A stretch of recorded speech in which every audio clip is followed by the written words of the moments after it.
Ma loere rei ka inga o whaina ko toa pe o mea mai he porokama goe ni.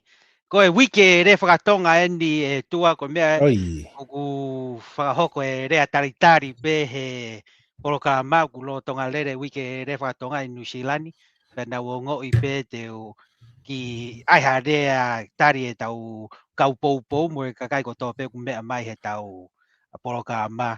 Welcome everybody, but like I said, this is Tongue and Language Week this week, and I just felt like needed to do like a welcoming greeting for Mm. everyone to welcome. But yeah, just maybe just a quick thought. Now it just sprung to my head that it is Tongue and Language Week in New Zealand. What are your thoughts on that and here? But maybe before Io. you go into that, maybe before you go into that, Fefe tua mo si haafare i Nevada, Las Vegas. Si. Malo masi ho whamanatu mai wike rea whakatonga. Ko mea whakauri foki masi. Ko taha ngahi tuaki wha ai mai he tau kāinga. Kai pehe koe tau kāinga tonga kau tau te whito ke kau haa moa o nau pehe. Si. E tau Koe kaunga ongo tam. api he Pasifiki, Ia. he? Koe tau whanga toko ua mo tu whawhine koe me haa moa nau pehe. Si. Koe ongo tama koe nā. Koe ongo prestiki tonga. Koe tonga prestiki pa pehe. Pa pehe si. Rea noa ia. Rea Ia, noa ia he noa meu ia. tege mou ilo ki ai. Ia, mo pehe mai. Si, alu, whenga ke au ki tonga. Ka ke tok tala Eh, noa ke historia. Whenga ke au ki Haamoa.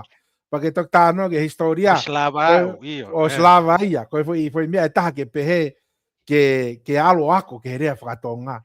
Kai toki hao tala noa ke tau historia. O nau no fofoko whanongo ke he tau accent Amerika o nau pehe. Koe ongi tama ia koe ni koe ongo prestik. Ko koe sai e whainga maari e koe Io, ni io. he wike rea whakatonga. Ke tau whakamahi noi. Ulahe ka kai nau tohi e Facebook ka. Ako ke mo rea whakatonga ka moto ki hao Eh, tala noa ke tau historia. Ka tak eh. whakamore more. Kai ke ngata pe he rea whakatonga masi. Mahal ka atanaki kau alo eke kau tama koe nā koe niu e whihana mo tuwhi i tonga, koe puaka e whihana mo whawhanga i tonga,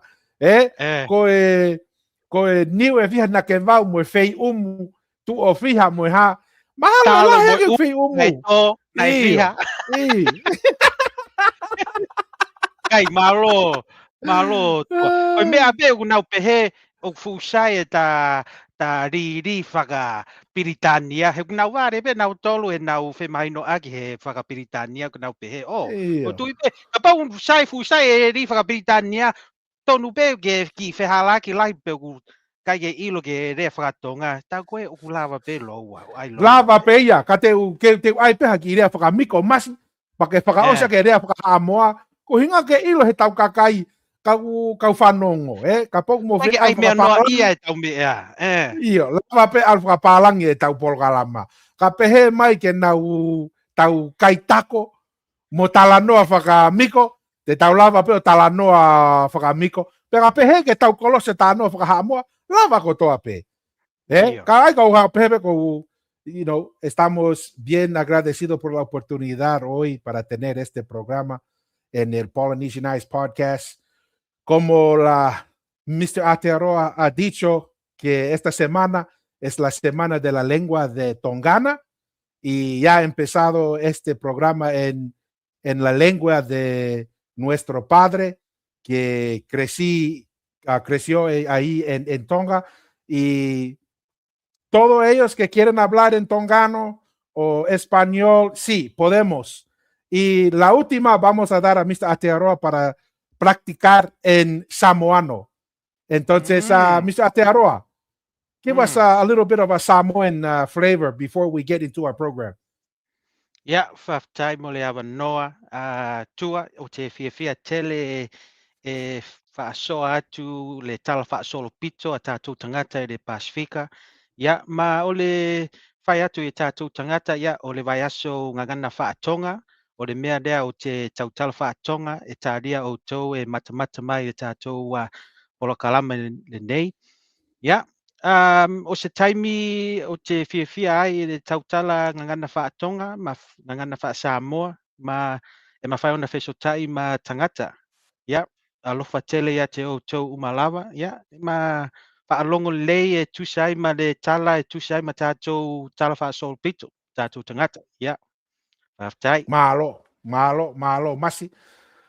You know, that's it's a good little wrinkle to everybody. We get accused of, being plastic and not speaking, and we just say, you know what, and I leave it alone. I don't even respond to some of those. I just say, and what, not Yeah. knowing that we can more than facilitate in more than not one, not two, but three different languages as needed. And it doesn't, and that no, and that's the thing, Tua, it doesn't bother us, and we like what you said, we just move on because it's really a nothing thing. But since it was tongue and language week, it just sprung in the spring of the moment and just said, "Oh, we might as well just do it since Why not? Why Aotearoa, not? what since Aotearoa provided the opportunity, why not?" But yeah, everybody, just welcome to this another live digital Kava session, and we've got exciting topics to talk about for this Yes. live digital Kava session. Let's go. Yes. And Tiffany, if you send us a gift, we'll shout it out. As long as it's appropriate, Tiffany. Don't come up with any crazy stuff. But hey, we got an interesting program. We're gonna talk about some origins of names, about birds. We're gonna talk about history. But before then, sometimes our biggest challenge. Oh Yahweh! Shout out to Tiffany Roberts, Silver Star Jewels. I don't know what that Okay. does for us. I'm sure it means something, Tiffany Roberts. But there you go. Thank you for the gift. Really appreciate it. Let's Um, go. so some of the most interesting opposition we get, and we get accused of we're only trying to correct oral history and stuff from Samoa, but we're equal opportunity. We also correct our own brothers and sisters in Tonga if needed. We talk to Mm, we react to the professors um, online and so forth, but we also have content creators who kind of give us some opposition. We're going to look at one. We've been given a couple videos from viewers saying, "Hey, we're pretty okay. sure he's talking about the Polynesianized podcast." The first video came, I was like, "Guys, You maybe give not." benefit. We Right? give benefit of the Yeah, doubt. we'll, Yes, we'll, we're we'll very benefit of the lenient. doubt. Then there's another video, and then it starts to be more specific. And I'm like, you know what? Maybe, just maybe, we could be wrong, but we're saying there's a good chance that this content creator is speaking about the Polynesianized podcast. So we thought we owe it to them and to the viewers and to those who sent it to react to that video, and it'll actually add on to the show. But Hmm. I'll kind of pull it up here and tee it up real quick. But before I do so, Mr. Atero, any thoughts before I bring up the No, first video no, for the reaction? no, exciting that we'll start off with this, and yeah, looking forward for the our discussion. So this first video, this was the first video that someone gave us and said, "Hey, we're pretty sure they're talking about the Polynesianized podcast," and we were like, "Nah, maybe not." So we react to this one and then one other video before we go. But this gentleman, he has some interesting content. I've seen him Mm, pop up in the feed.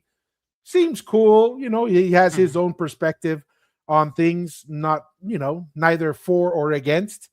mm. But I want to hear some of his perspective here, and he's going to talk about what he misses.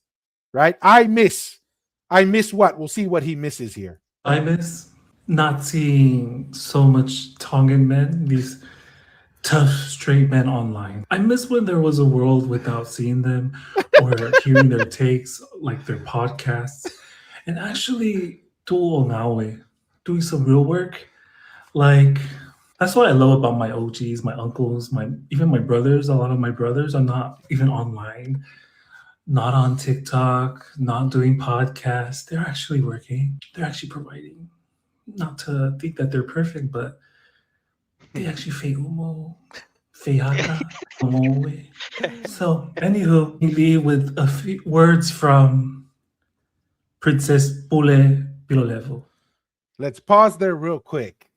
Now, Mm, I will say, hey, maybe he's not talking about us, and this is what I first thought, right? mhm, But if he were talking to us, and we'll say, hey, maybe he's not, But if he were talking to us and he's saying, Masi, he misses the day where, these podcast guys go do something, go work, go provide, go fei haka. What are your thoughts, Masi? Are we under condemnation here, or what do you think? If that Yeah, if no, he were thinking of us for some odd reason. yeah, no. I mean, like, what? The thing is, he's trying to like single out. We're supposed to do things one thing at a time. It's easier just to focus on one thing at a time. But when you have an opportunity to share Polynesian history, that is fine. And you can also do, I mean, we don't talk about work and how much we're making. If he wants to have that discussion on public life, I'm willing to put it out there, you know. And if he wants to compare that way, let's see who's the one doing better regarding family wise, and who's doing what and what responsibility you're doing. And this is the thing: Mm, there's responsibilities that you're doing at work, there's responsibilities you do with family, and there's responsibilities you do within your spiritual well-being at church. So, I try to do all three. I think he's just trying to say just the responsibility what you do for work. If that's what it is, then that's a very limited way and very narrow vision that you have. So, because he hasn't touched about you know the spiritual side, which I would say all Polynesians need to work on. So that's just my thoughts, quick thoughts there. That's just me. And like I said, I don't it's interesting take, but those are my thoughts. Well, I don't know if you had anything, Dua. yeah, my thoughts are, just like people accuse us of being plastic, just like people accuse us of not speaking the language, just like people accuse us of never being to Tonga or to Samoa or whatever the accusation is, I would say beware. I'm just gonna say beware. Like you said, Masi, like we don't dive into those things because we're Mm, trying to focus on stuff that we think are relevant to our history, to what we think would add some value to our listeners and our viewers. That's what we focus on, right? We won't go into it, but like, have I fei haka before? Yes. Have I fei too umu many, before? too many to count. Yes. Yes. Do I Too many. provide? Do I provide? Yes. Do I work? Yes. We'll keep it at that, right? Yeah. Like, do we do this because like, oh, we get paid lots of money? No, actually there are days where it's like, Mm, because there's a bigger mm, vision, there's a bigger purpose, and any good thing takes sacrifice, yeah. right? So No, and yeah, yeah, go ahead, Masi. yeah. No, no. I was gonna say, Dua, that's why you encourage me to come on, because I do understand it is fun to when you have two people and Yes, absolutely. it's like a lively thing, and that's what keeps me to come. Is like, oh, I don't want to do too many solos. I'll jump in. Malo. Mo-uwi ay tao programa. And when I say mo-uwi, it's just more lively, and the interaction is a lot more fluid and fun with the No, when we have two absolutely. people It's on the like podcast. the more Yes, hands, the burden is lighter, it's more yes. enjoyable. I think the quality of the product that we put out is better. Like it's a win-win, right? Mm. But Mushy, does that mean all you do is sit around all day and wait for this podcast? No, right? You got stuff you're doing. I got Yep. stuff we're doing. We're trying to make time. Yes. It's sometimes a sacrifice. And Mel, paying member of the Polynesianized podcast, Welcome, unforgettable welcome, Mel, yeah, because Malo. she is probably the very first paying member. So we Oh, will okay. Is always, she always remember okay? Mel. Because I know there was two. It was Mel and that Losiade guy. That is it Those are Mika. the top two. It's one Those are of the them, top and I two. can't Yeah. remember, but they're unforgettable, and we'll always remember. She Yes. says, "Maloni Tua and Mr. Atero, Malo Mel, Hey, welcome, welcome." Malo, Mel. Like always, always good to have you. So let's see. Obviously, he doesn't like straight tough men. I'm assuming, and for other reasons, that he is not a straight male, which is nothing wrong with that. We have family that it's like that, but he Wait, did single out straight males. So so let's see. Let's see. Go ahead, Masi. No, I was just gonna say that is funny. Now you brought it up. The host that is a bit weird. Straight man, like calling it straight male. Like it was like it's what are you trying to say? You're not used to not comfortable with being with straight males? Are you? Is it just? I'm just assuming. Are there more Fafa Finifaraitis within your family group? That's what you know what I mean. I don't know. I just find that weird, but It's you just a know, question, right? Just a that's a question. question. All right. Let's see what the Okay. continuation Now, is. in Tonga, it is a country full of traditions and very old history. We have our hierarchy in Tonga. The highest social position in Tonga, whether it is a family, a village, or a country, can only be held by a woman. This is quite unique in Tonga.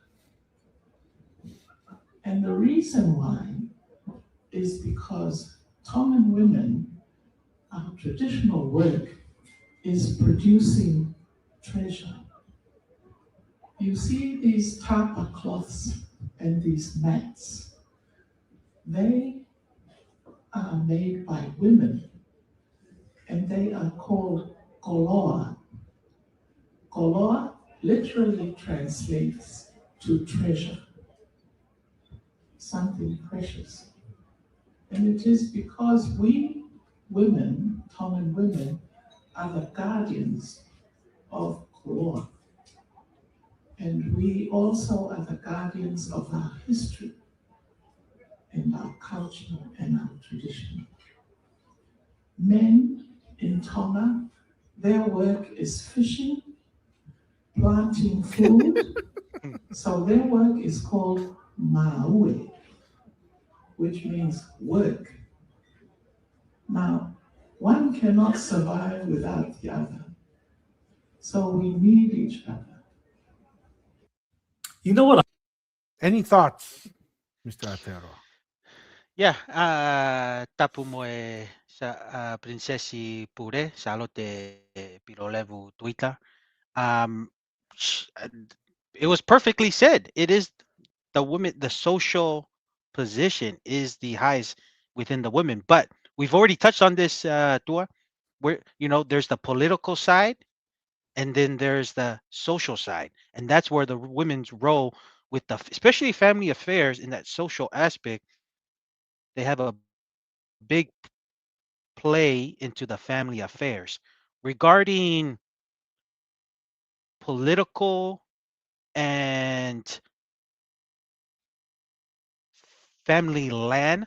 That's more of the male side, right? And those go hand in hand. And when they both, especially when you have the ulmotua, which is more of the oldest male line, that kind of in charge of organizing, kind of leading, directing, and the spokesperson on the male side, when they work hand in hand with the fahu line, which is mostly the female side, and in family affairs, when those two hand in hand work together and step by step, man, it is you're in a good, your clan is doing really well as a family, and things flow very smooth regarding your family events of weddings, birthdays, funerals. So I have no issue, and that's absolutely correct. It's the social side that the women hold in high regard in Tongan society and Tongan custom. So that's just my thoughts there. That's accurate from my perspective. I don't know if you had anything else. Yeah, I mean, Tua? 100% agreed. The couple things I've kind of mentioned, kind of what you're saying, Polynesian culture and civilization is built around clans, Mm, right? And in many times, this is where I think a lot of the Europeans kind of lose. They aren't able to track the politics sometimes in Polynesia because many times the loyalty is not by geographic location, it's by clan and association with clan, right? I mean, on the last episode, we talked about Tupou the first letter, and how people in Samoa didn't associate with, oh, I'm Samoan, part of the Samoan nation. They said, no, Tupou the first, you're part of our clan. You have an obligation to us because we are family. And that is something that kind of really reinforces the clan relationships. But when you go outside of the clan, right, the political relationships, that leans a little bit more towards the males. So I think that's something that is kind of interesting there. The one thing I stuck out to me is, I guess, when I'm trying to understand what he said in the beginning and why he brought up Pilolev, is he trying to say the guys just need to go and haka and go fish and be quiet? Especially the straight guys. Yeah. Oh, obviously he doesn't know what he doesn't really understand Tongan society and how it functions. Obviously, he doesn't understand that. Because I think you're right, though. He's trying to say that we need to be more women-like. That's what he's trying to say. I don't know. I'm just trying to make that connection. Like, why did he say what he said, and then why he did the video? It's almost like he's trying to say the guys just need to be quiet. Alo tafwe haka, right? Alo fafwe umu, and let the women do the history and so forth. Which I understand what he's saying, and I think what that's leaning more to is family history. I think the women kind of like the family tree, the family history. But once you go into politics and the Different managing of an empire, that is not. It's very patriarchal when you go to the political side. This is why the Tuitonga heir had to be a Tongan male. You weren't gonna have a woman line or a female line like in Manua come in and take over. Like that never happened in Tonga, right? And so I think that's where he's trying to make that connection, but I think that is an incorrect connection. This is why the princess said social, the highest social role, and that's 100% accurate. Within the clan, within there, the koloa, that's why it's really important. Some families, the most valuable thing within the family is a piece of koloa that's been in the family for hundreds of years. And who are the caretakers of that? Who are the ones that maintain that? And the why that's valuable to that clan or to that family? It's the women, 100%. However, when it goes between clan to clan, inter-clan relationships, that is not managed by the women, because that's the politics, that is, the economy. That's what the ngawe is. Ngawe means the economy, right? It's the fishing, the making of the land. That is on the male side. And there's one thing that I think is very interesting, because you can there's that saying, fola e fala, right? Oh, And that's correct. But what Devita Fale, and this is what we're going to dig into later into the show, right? We're not just bringing this up just for the sake of bringing it up. This does tie in later on. Devita Fale says there are steps before you fola the fala. Like Princess Pilolevu said, you can't have one without the other. The question is, and I've got to be careful here because it is interdependent. It's like the chicken or the egg. However, if there is lack of stability in society, you cannot have koloa. You cannot have that stability to allow the treasure to flourish. And the fundamental piece, and this is what we try to talk to a lot on the podcast, what is at the core? What's the most basic, the foundational piece of the Polynesian civilization? And Devita Fale says, before you can lay out the mat, before you can have the kava and talk, you have to first build the mound, the sia. This is why we're mound builders. This is why when you look at Tongatapu, there's 20,000 man-made mounds everywhere. This is why we have the langi. This is why we have the fare. This is why we have the malae, because that is the foundational piece. That is the foundation that you start from. And what does that require? It requires work.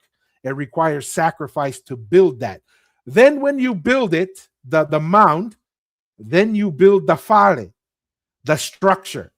Once you have those Mm. two pieces in place, which is basically the foundation of a civilization, then you can lay out the fala, then you can have the kava, then you can talanoa and discuss those things. But there are more core and foundational pieces that have to be in place. But everybody just jumps into fala fala. Where? No, Out in you're the middle right. of the ocean? Mm, Out in the middle of the sun? Like you're right. where? And those are things to consider. And that's some of the things that we're going to dive into a little later. But any thoughts before we go to the next video, Masi? Yeah, yeah. No, you brought up a good point, and I was thinking when you brought up with the roles, right? You got to know your role, and let's use the example of Queen Charlotte and Tungi marriage, right? Mm-hmm. Who managed the politics, right? Let's just say if Queen Charlotte was a single lady and Tapu Bimbo Queen Charlotte and just went to try to navigate the Tonga situation, I'm telling you there will be inter issues happening, and Yeah. she would there's Inter clan tension. inter yes. So to me, last and this is some of the histories I've learned. The other than the 2006 because of the burning of Nuku'alofa. Before that, it was during Queen Charlotte's time on Tupo the second is when the people from Hahake, especially from Mua, came and demonstrated and burned some parts of Nuku'alofa because things were getting a bit shaky. And that's why it was and that's why even though Queen Charlotte, remember, and here's the other thing, Queen Charlotte, because she was in shaky grounds, a lot of her growing up was in New Zealand. She only came to Tonga when she took out, to visit from school here and there. But just with the whole politicking, like what you mentioned, the male side navigate. It was Tungi that brought stability, right? Mm-hmm. That's from the house of the Tu'i Hatagalawa that changed the name from Tu'i Hatagalawa to Tungi. He brought stability because guess what? His ancestors knew it went broader. They knew how to manage all the clans of Tonga because it went further than that with the whole empire of the Tuitonga when he was, when the Tui Hatagalawa was created. So there's there's that. And what did Queen Salote do really well, right? And most women do well in this part. Men can do it real well too with the poetry, composing music, Taolunga doing the fakahaka and everything and stuff. That's what she did well, and that's why people still use her songs. But those things don't They provide don't happen stability. magically, I mean, right? those are is the reason why they're entertainment.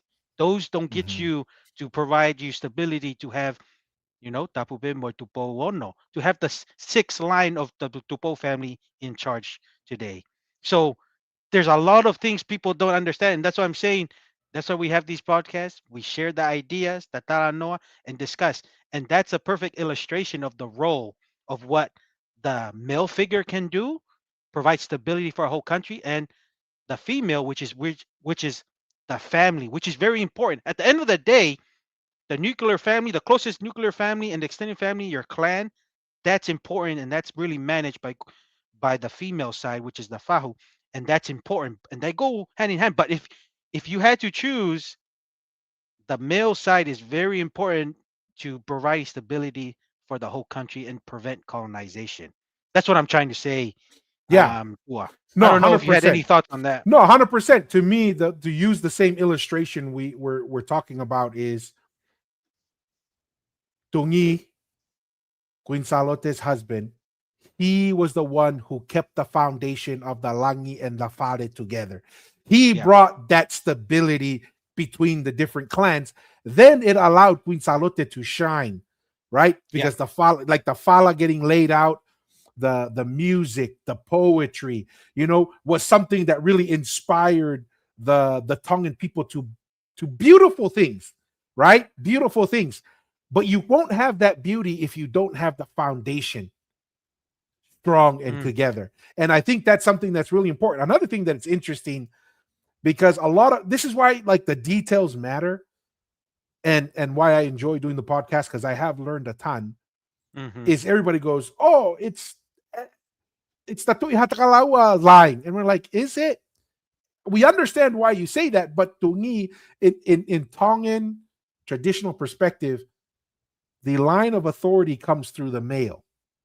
Yeah. The female elevates Yeah. your position within that clan, right? The political heir and the heir comes through the male, and then your mother, depending on how high of a status Yeah. your mother has, that elevates you within the clan, right? Yeah. And so, but at the end of the day, one could make a real argument. It's the Tuihatakalaua line that's leading Hmm. the country today. That's why it was Based on yeah, Tongan traditions, because that's what the Tui correct, Tonga and the Tui Hatakalawa, then the are Tui based off. Tolu based off father to son. Yes. Yeah. So I think that's something that's really important, and it's funny how, like you mentioned, Masi, I didn't know until the podcast that there were riots in the Hmm. early 1900s for the exact same reason, right? Yeah. Because everybody is looking around. We were able to have Tupou the first for like 90 something years. That was a miracle because he provided Yeah. stability throughout that time. Tupou the second, a lot of people give Tupou the second a lot of heartburn. They say he wasn't as good of a leader. I used to think that because that's what I heard in Tonga. But the more I read into some of the books, the financial problems of the country Yeah. were already kind of there before Tupou the second, and he was just doing his best to keep Tonga stable. Um, Yeah. that's because Tongans money and the economics of the current world today are Western concepts.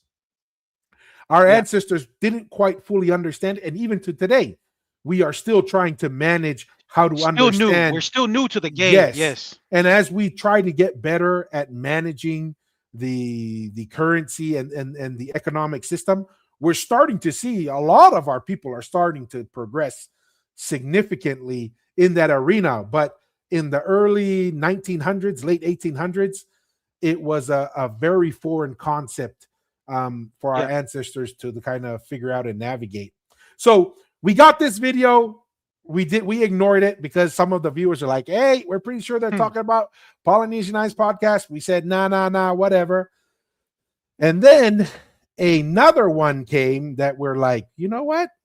Maybe our Polynesianized viewers are on to something. Just It's the just unknown. it's just maybe. So let's watch this next video here real quick. Hmm. And as you can see, it starts with it's the annoying. It's the annoying. So we'll go to that. Oh, it looks like I lost Mr. Aotearoa. Let me bring you back. There we go. It starts with it's the annoying, and then we'll go from there. Being in constant discourse that's causing a lot of misinformation and conflicting information on the origins of like our ancestral deities. I don't like to mention their names, but there has been varying conversations, especially among Tongan and Samoans, Tongan men and Samoan men, by the way, with Tangaloa, Tulo, where Tangaloa is from Samoa, Tangaloa is from Tonga. Listen, let me just cut this shit here. Our ancestors didn't believe in these borders before the Palangi people came, okay? The chiefly lineages moved in a different way. And guess what? Where Tangaloa came from? It's not literal from the heavens from Langi. Where is Langi? Manua. Manua. I said it. Manua. Okay? From the Tangaloa clan. A powerful chiefly ali'i. Okay? And what? That's the ancestors. Mhm. And let me go on a serious note with what we should be talking about. What's happening in Manua, in Samoa Isasai, which was like a sacred center and epitome of the cultural hub among our Polynesian ancestors. Deep sea mining. Let's talk about that. That is what we need to talk about. 31 million acres and more is going to be auctioned off in November. These were sacred waters of our ancestral deities. Come on now. Come on now. Okay, bye. It's the annoying. Bye, sir. Bye, sir. Thank you very much. Mr. Aotearoa. So annoying. You're so Um. annoying. Yeah. No. It's funny. It's funny. This Uso. This Uso here. Um. I think one thing he got correct was, there was no borders, right? There was no borders Yes. back in those days. That's correct. And I don't know why he thinks it's misinformation discussion. That's what people say when they don't want to have a discussion. When you have weak arguments, that's just me. Like, to Mm, me, as Polynesians, you should be having talanoa. You don't just use talanoa because it sounds good and there's no opposition. You have talanoa even when there's opposition, and you don't yeah. just use certain words to say it's misinformation. I mean, that's just me. And we have that discussion. Um, another thing is, Tangalo is not a deity like what most people think. It was actual people that had titles, and over time, people, because it was a long-lasting tuitonga. The real, we give a number of what Fade has been able to find. It's probably more. That's how long the tuitonga is. So imagine when you have a long, very long custom of lines, and you still have it that lead up to the 19th century, you would say, or 18th century. That lasted that long. No one really knows how long these lines were. So people from afar thinks, like most people think they were. That's not normal. Things don't last that long, right? And you must be a godly thing. But in reality, they were just people like you and I that had titles and had superior knowledge of just, man, preparing the next generation to take the title and the prosperity. It lasted for that long. I mean, the customs were so strong, and we illustrate that with the tuitonga new tamato of the tradition of Hmm. father to son. Like, that's how ingrained the tradition, and it's only ingrained that way when, before even getting to that story, that it's been lasting for however long. The tuitonga have been before that, of that custom of father to son of passing that title. So, um, you know, that's a discussion. We talked about Langi. Um, Based on his thoughts, just saying it's in Manua because that's where Langi is. I don't know if this Uso's been watching the study. We've only just touched the studies that the Tui Manua is 500 years old. That's very, very young title. So it can't Langi cannot be that. The Tui Manua being in Manua because it's it doesn't go it's not longer than the Tuitonga line. So Mm. Langi is actually a place.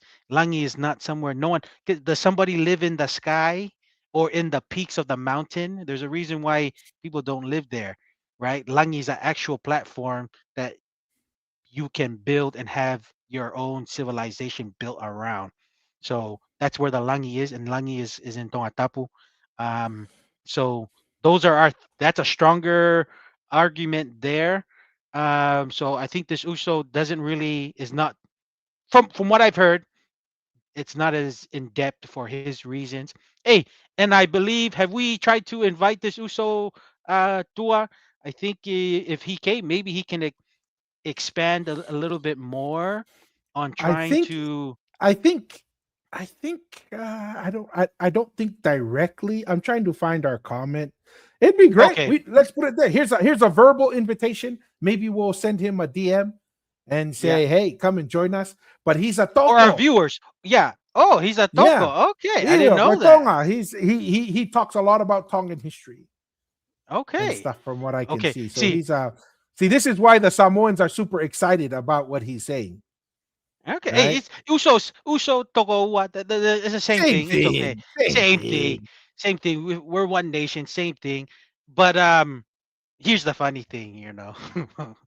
I mean, we're gonna get into it. I don't know many Whakareitis that know that much Tongan history in Tonga. Let's get it. Ah, Whakareitis, what I know with the Fafafines and Whakareitis, what they're good in Tonga? They're good at decorating events, helping our women to move the koloa because they got that extra muscle for the weddings and doing the setting up. That's what they're good at doing and helping the ladies, and that's always good. We have Whakareiti relatives. I always mingle with them and they always gladly help. they're But fun. they're fun. Yeah. And they just do their own thing. They play their role and that's fine. But, I think this is what I'm thinking, Dua. The Ds that actually know history, that they seem to be the thing, are the ones who are actually culturally in history. It's really dying, like Hawaii, Tahiti, Aotearoa. The Ds tend to have a big role because they're dying. There's no one that else. But in Tonga, I'm just putting it fact, man. Like, if you're getting the history from a Whakareiti or Tere he Whakareiti, almost becoming a Whakareiti, you can put it whatever you want to say. That's no. That's in Tonga. There's many other people who are actual male or female they can get the history from. Mm, mm. Tonga is not like Hawaii and Tahiti and New Zealand, where the Whakareitis tend to be the go-to people regarding history because there's no one else. There's no one else, and no one knows if it's correct or what, because no one really knows. You know what I mean? I'm just being straight up. But in Tonga, Ah, These are good MC. They're good at entertainment, you entertainment, know. cooking food, preparing a birthday and a wedding, and helping the ladies move the Tongan koloa. That's what the ladies are good at in Tonga. Regarding the Talafonua and history, come on, man. I don't know. I don't really know anybody that's in that level. But that's just Mm. me. I'm just saying the Tonga. Hey, This is hey, yeah. the uncolonized country. So I'm just saying. That's just my thoughts there, Tua. That's just an observation, right? Observation. This is what I'm Here's thinking. a couple comments from one of the paying members. Talangi, paying member of the Polynesian Ice podcast. He says, I think I seen him at Talamahu Market. Mana yan ki tui, ki kahoa na tui he siya na. Oh, tui Kakatao yan. kakala. Iyo, say ko Tui me kakao. aya ufaye ka Siya may ufare naging ti. nagyay masi. Iyo, malo You talangi. know? He says, Talangi says he's a talking mahu, the talking chief, talking mahu. So, no, here's the funny thing is, let's give him benefit of the doubt and let's say he knows history, right? Okay. Yeah. I'll kind of categorize it a bit. Yeah. Because he keeps saying the males, the guys, the dudes, and then his kind of overemphasis on the female role, which is important, right? Mm-hmm. But you got to understand, like we were saying earlier. Let's say he's like extremely knowledgeable, but obviously from the female, that is within a clan. That's within a clan context, not a empire interclan perspective. That comes from the male side. So even if we give him benefit of the doubt, one would have to say you're going to be very knowledgeable within your clan's perspective and history. That's what we can give you, in my perspective. If we want to be quote unquote fair and give him benefit of the doubt, right? But I agree with you. Typically, that is not the collective that we go for ancient history. I would not say that when we say, hey, who are we going to go ask about political history, structure and so forth? That's the Whareitis is not the first group that I would think of. That is true. Some of the things that I thought were interesting, he uses the term sacred center, right? Number one, that's grammatically incorrect, and we're gonna watch a video of the Uso who pointed that out, right? And where he said, "Hey, dude, I grew up in Samoa, and we never said sacred center Samoa. Like that was never a thing." This is what we try to say online. It's like a lot of this stuff is like new ideas. This is not ancient history. This is not, whatever. It's something that is kind of new and developed. It didn't come from oral history per se, but he uses that term, sacred center, right? So kind of I'm already like, well, this sounds to me from even people from Samoa, that term you're using is a modern concept, modern term.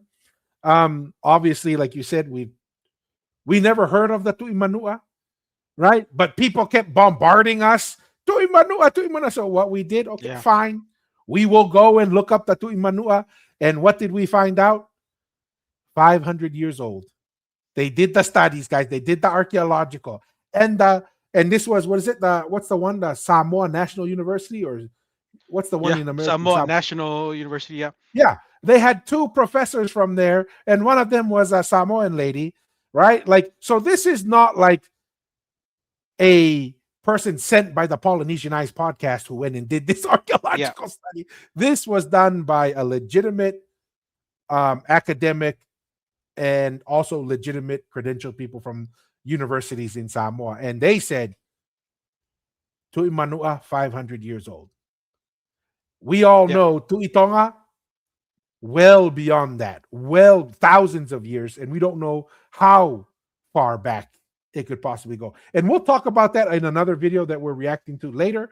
But Mm, at the end of the day, his name that he goes by online is Malu'i Lolofonua.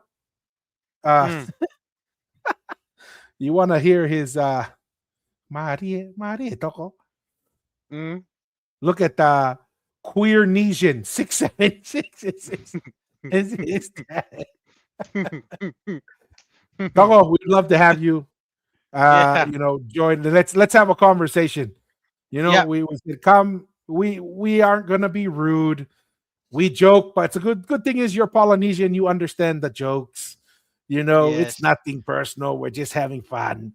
You can Yeah. make jokes at us.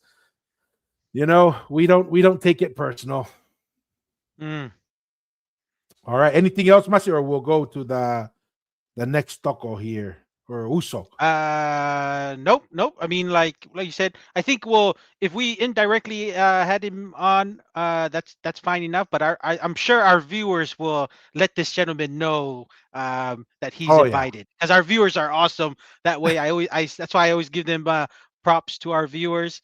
They always say, hey, you're inviting people to come if they feel like they have something that we can add to the ingredients of our Polynesian, or rediscovering our Polynesian history, or learning further more of our history. So yeah, that's just kind of my thoughts there. All right. Let's bring up the Uso here. So we've already played this video. This is the one where he talks about Samoa Yes. as sacred center doesn't exist. This was his follow up, and we called it. We said this guy, I don't think he understands. He's gonna get a tsunami, right? You A called it. Yep. tsunami. You called it, Tua. You Yeah, called it. I remember that yeah. episode. So let's see. Let's see what he says. Hey guys, since I got a lot of hate from my video saying that Samoa doesn't mean Caro sacred Fai center, Uso. and quite a few Caro people in the Fai. comments very offended, saying that I don't even speak Samoan. I'm from America. I don't. Remember, Masi? That's the same. It looks like they're not even creative with their accusations. At least come up with new Sure. ones. The same accusations they gave us of you don't even speak Tongan. You never been to Tonga. You never been to Samoa. It looks like it's just copy and paste. No creativity, Mm, right? No mm. creativity in the accusations. Yeah. No, it's Yeah, it's it's like what you said, to it's almost like a mirror of what happened to us is what happened to this guy. The same accusation, like you mentioned. It's like a mirror that's just like deja vu, man. So funny. that's how we knew. We knew this was going to happen. We knew it. know anything about Samoa. But I also had a lot of people in my DMs asking if Samoa doesn't mean sacred center. What does it mean? Where did the name Samoa come from? Right, so here we are. I'm going to tell you two stories, two versions that I was told in school, right, as a kid growing up in Samoa. This very first version is what I know the majority of Polo and Hawaii believe to be the origin of the name Samoa. Now, all started with a guy named Lu, right?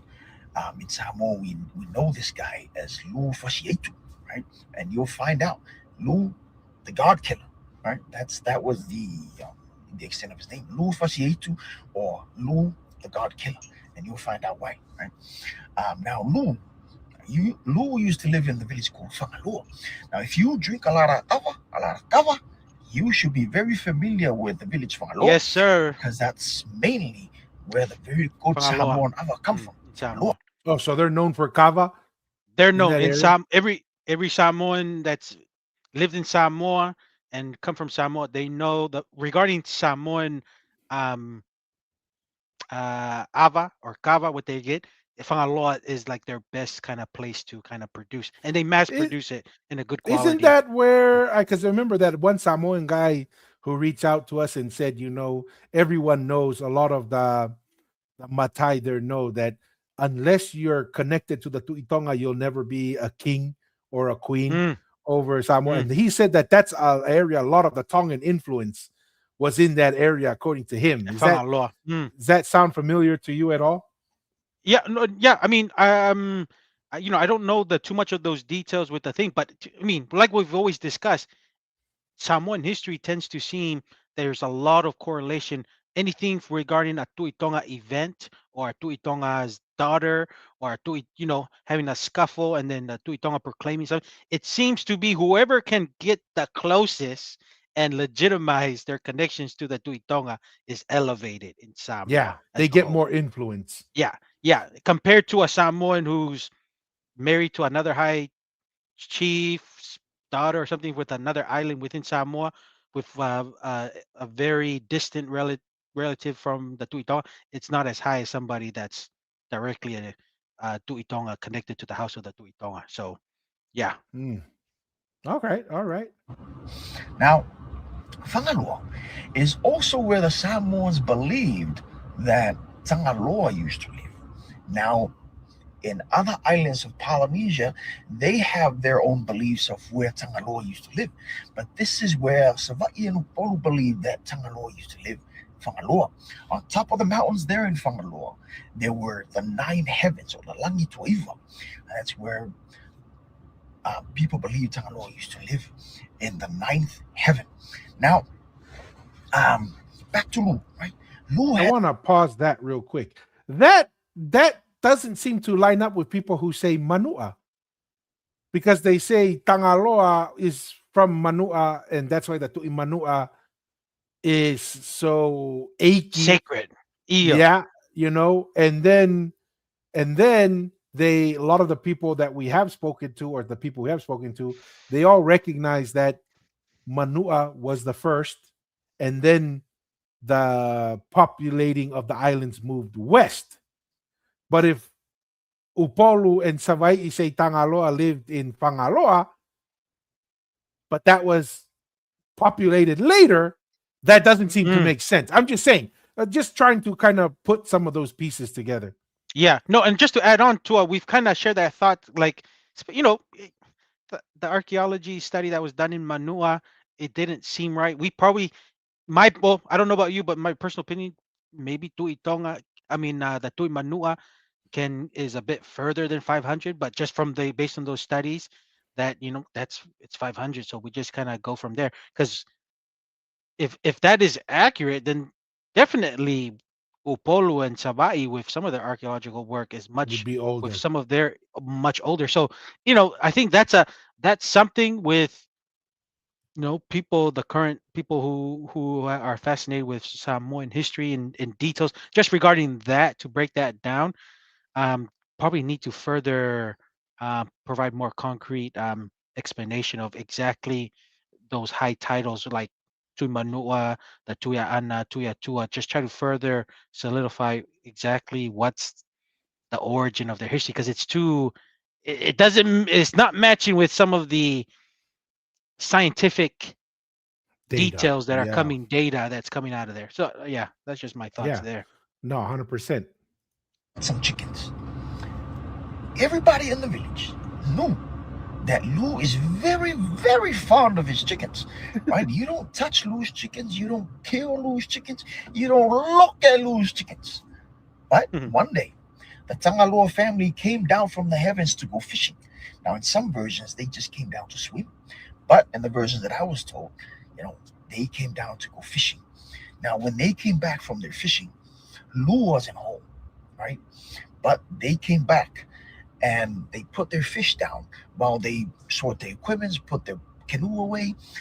Lou's chickens came and started picking at the fish that was on the ground. And this really angered Tangaloa's family. So what did they do? They killed Lou's chickens. When Lou came back, all he saw was dead chickens all over the place.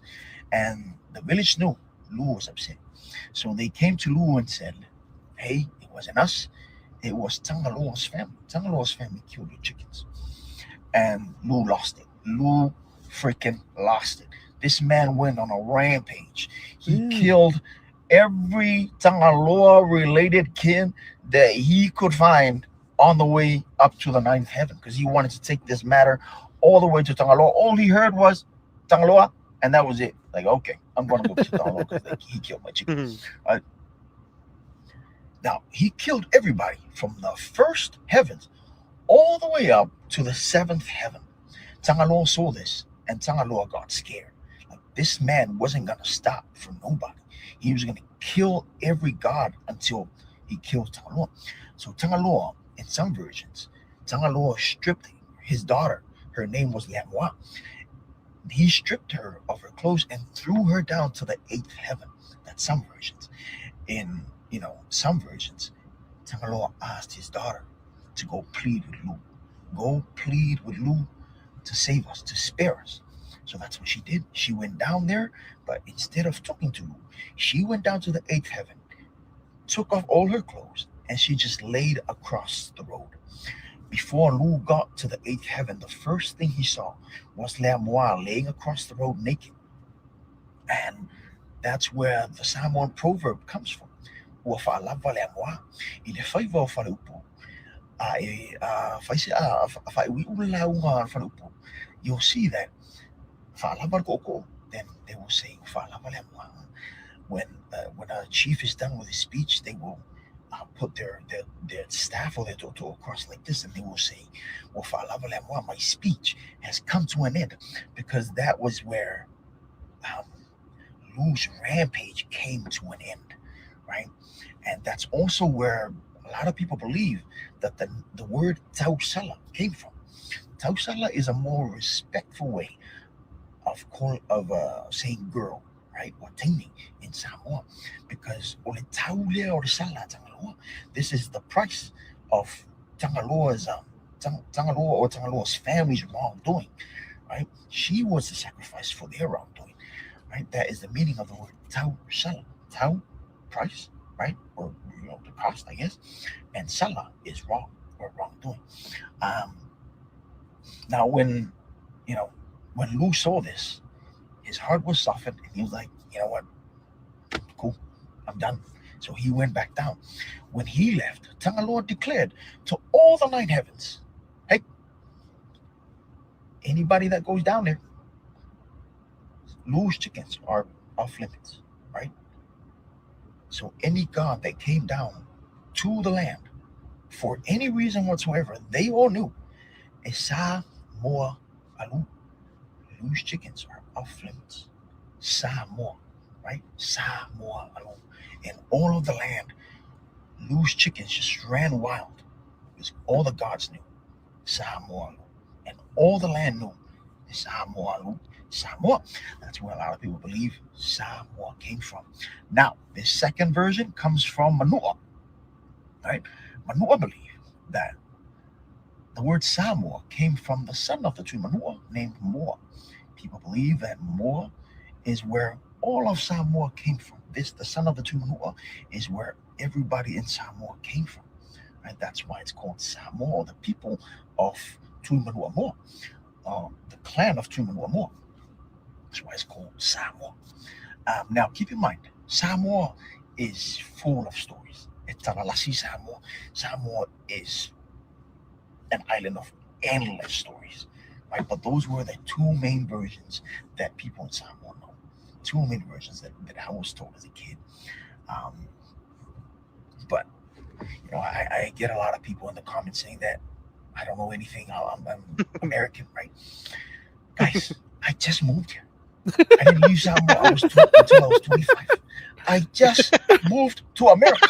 I don't know why you guys are hating. I'm Samoan.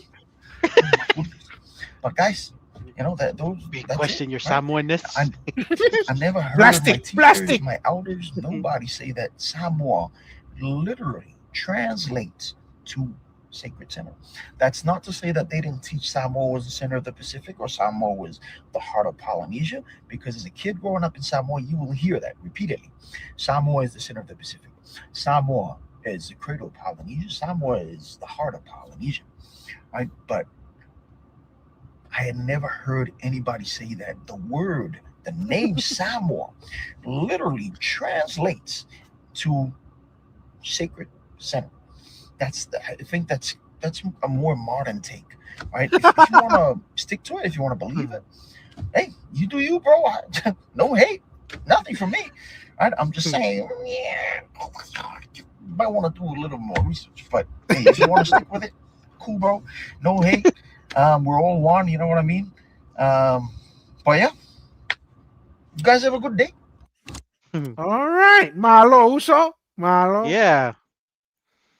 I'm No, tired quick of these thoughts. straight males putting up stuff on social media, but No, quick thoughts. I know I enjoyed hearing those stories. I think that first version in Upolu is the one I've heard the most in when during my time in Samoa with the nine heavens and Lu not being happy and all of that. Provide certain details which was pretty interesting with the Tausala. That is a correct way of saying of a girl is a tausala. And him breaking up of where that word comes the from that compound story word too. of that. Yeah, Yeah. so I didn't, learn a little bit. See, that makes more sense than try to say Samoa is sacred center. Like he's saying, like he's trying to say it's more of a modern take. He's trying to say in a nice way. It's a modern take. Trying to say is you can just lie and stick with it. What he's Because that's trying the to say modern take. is Samoa as the sacred center is the equivalent of Langi, Mama, and Pulotu. Is metaphorically Yeah. Yeah. So, you know, that's the version I've heard too, and I enjoyed his breakdown. I'm not too familiar with the other story of Samuel with the Manua. So him breaking it down with the son of the Tui Manua being called Moa, and Moa probably populating the rest of other islands in the Samoa archipelago. So, um, yeah, very interesting to me. That's we can that's much more accurate because we were just trying to say with some of the people trying to say it's Samoa literally means sacred center. Is like that doesn't doesn't make make sense. sense. it's That it's a doesn't make clan. sense. It makes sense with the story he's sharing. It's a clan of family that's created of it's Samoa with the chickens, like you said, and we all know with the chickens being very important with the astronomical knowledge in navigating the ocean. So those stories are a lot more, can understand why they've created, but you can't understand is like Samoa saying means translates to sacred center. So that's incorrect. So hey, I enjoyed his video there, but those are my thoughts there, Tua. Yeah, I think that the couple things that I want to highlight, kind of use as a segue to the next video, is what's consistent. And this is what we try to do when we listen to oral history, right? We try to see what's the common thread, right? And Jake Fitzemanu says he kind of takes the same approach because, like this Toko said, there's lots of stories, right? There's many, many stories. You try to find what's the consistent part that each Mm, story, and you said maybe that has more truth to it than anything else. And the mm, consistent thing between the stories is chicken, right? Or some yes. kind of bird type of kind of character within the two stories. So obviously that's something that's important. In some of the oral history heard in Tonga is that's why we call Samoa Ha'amoa, is because there was a navigating family that was sent and they used the rooster as one of their tools for Mm, navigating. How exactly, or the bird or the rooster, it was a tool that one of the tools that we're using. That's why they're called Ha'amoa. And obviously it's the chicken in the two stories that this gentleman says in Samoa. The bird or the chicken plays an important role. mm, What that look, it seems to be tied to the Tu'imanua. It seems to be tied to this gentleman Lu. I think someone was telling us that, can't remember where I heard it, that Lu is like the son of the first mm, Ha'amoa, the first Moa clan people that went to Samoa, and there was a son named Lu. So there's some overlap with some of the Tongan oral history there, which to me makes it more believable. It's like, well, it seems like these two versions have a lot more in common with the Tongan one than this sacred center, which seems like a new one that even people who grew up in Samoa have no idea about.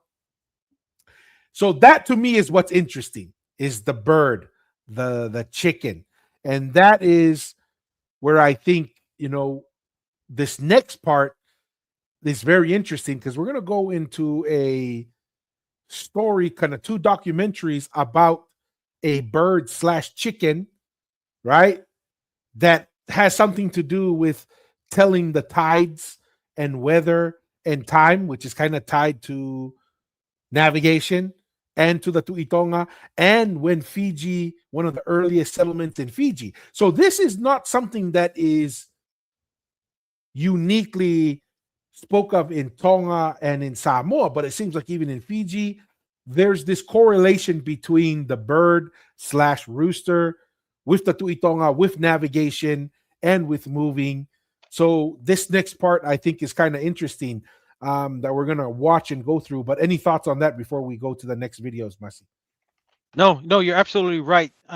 When his stories correlate with other oral histories, and you picking up with the animal or the chicken moa, the bird moa. So that's what you said, and those are the stuff we can pick at all the oral history and try to, like what you said, pick some commonalities, because these narratives there's so many narratives, but we can only pick the ones that match with other islands and try to put the pieces of the puzzle together to try to understand the history. So, no, you're absolutely right. All right, let's bring this one up here real quick. So these are Fijian. Okay, Fijian narrative now, eh? The Fijian narrative. Now, just so we're not like Roots of Polynesia, where we're going to take 50 different videos, chop them up, and use some AI voiceover, right? This is going to be we got faces. Fijian. We got faces and real people. We're not putting a robotic different pieces from different land metal scraps around to try to explain the history. And we'll apologize when this comes out on the kind of the audio version podcast, because this is going to be in Fijian. We're not going to read the subtitles, but we'll talk about it after, so that those who are listening on the audio versions only on other platforms, but for those who are watching, you'll just read through the subtitles with us.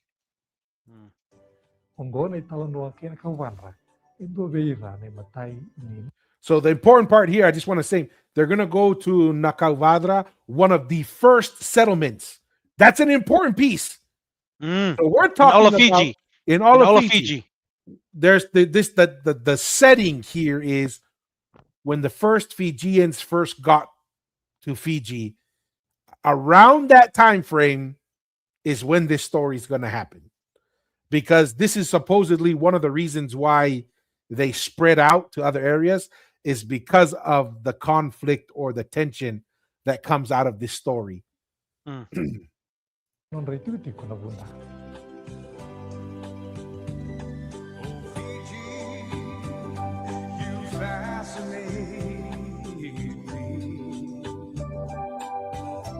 Beautiful. Nice. En dami toka ng tulo na daw tulos ng ulkarua na beya to niya no ibiti. En nadia ni wasa Pasifika. Toka ni raw ta e tulo ng donan raw na kilomita. May na toka law boli ko ki Serene e Australia. Kina 5 na kilomita may nadia bay ra ki Honolulu e Hawaii. E raw yano lele dondo may beya na tulo na raw tulos ng ulkarua na beya to yano ngo. Ko biti lebu ke bano lebu. Karo baga sinaita e raw te 8.5 na pasyente ni Banua e Kubuta. E bunga beira na beya to ni nongo e rambuli baka matau na be ulu ni Banua dedere ka baka tawa me baka nakena e dedere ndondua ko toma nibi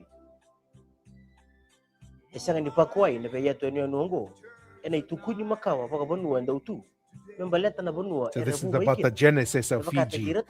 na bo ni beya sai bro endo na itukutuku makawa kiviti e kaya ni sa liu to manta mai kiviti na wanga na rongo boka kanon rawanga mai na ebu samalea etukuni ni ravondo mai kina na ni mamingasi eratu mai tur kestan Asia Karon rai liu mai korawaka kama yadana kina ibiti korawaka ni bunga yali endua tale na kena iwase yang ga mai So bondo they say they Afrika come from ena Africa, kena korlebu erua e Egypt. Interesting. fe ke idepi ko irto na bondo mai Afrika ko tura na tamanrau ko lutu na sombo ke kumbu na banua na lubena ka toka ngai ni Asia na ituku batanga waya etukuna ni kerua ni wanga ya to mikibiti ya dana na kaunitoni era bondo mai kina na ne ngasi Should I pause it right there, Tua?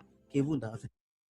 So you're saying that they're saying that what's from Egypt, saying where it kind of came from, and then what was that Asia stuff it had on the top? You're saying they also someone stayed back in Asia or something, or Kind of like were the they? Southeast Asia area that some of the people stayed there. Okay, And then they then kept others kept going down. So this almost kind of fits with the Lapita / coming down through Southeast Asia and coming down okay, kind of scenario. okay, gotcha. That's all. Ongoni wote na nondra ava kai tiko ena ruo na koro butu ni au HPta ena ngono koya kuma mi fe ke depi ena ngono ngori e liu sara tiko ko HPta ena kila ka na baga didiki na tara tiko kena buli taka erto wa bondo mai ke ko lutu na somba kora tu waidala kena lube na mai HPta kondengi se ko ena ilako ni ikrua ni wangongo enda na baga muria ena italano e dendai nia humai kina na kena mai tawa na be ulu ni bonua kona kaupana ira sa sivita mai na yatu e Papua sa liwai bira endo na tangi kaukawa sa votu endo na bonua mamata sa lewana dau ni soko sa dhabu na wanga sa iko ya sa soba kina e wai na ikato i bola batu e kainaki sa tiko e na kato i bola koya na itukutuku ni nonda kawa na nonda kalo So the origin of their god and their religion lost at sea.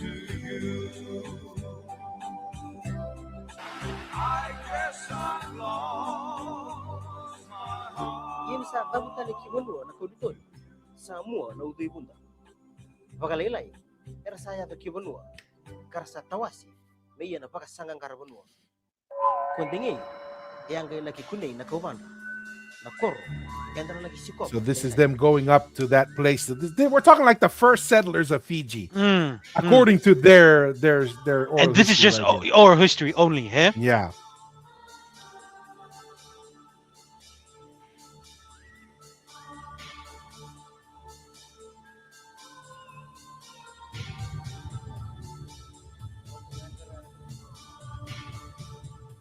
Some pretty big mountains. dito ka kona kaubanda ikito tegu kamba zakeni ena pe mama ni lima na kaloko ena mataka lelai e umbia baka mata utoka na o e baka takile kile ni bitala no buli e maro roi koto ena buno tambongo kona kaubanda era sando baka tatarutu beira na do bole tukutu so endo na buna nyongo endo beira na imata ni no koro na bunda See the Fijian Genesis in that area. There's been no studies or anything, scientific studies. Not that I know of. Okay. That'll be interesting if they did something. Hindi baka pinakatala tunga beira to na veka ya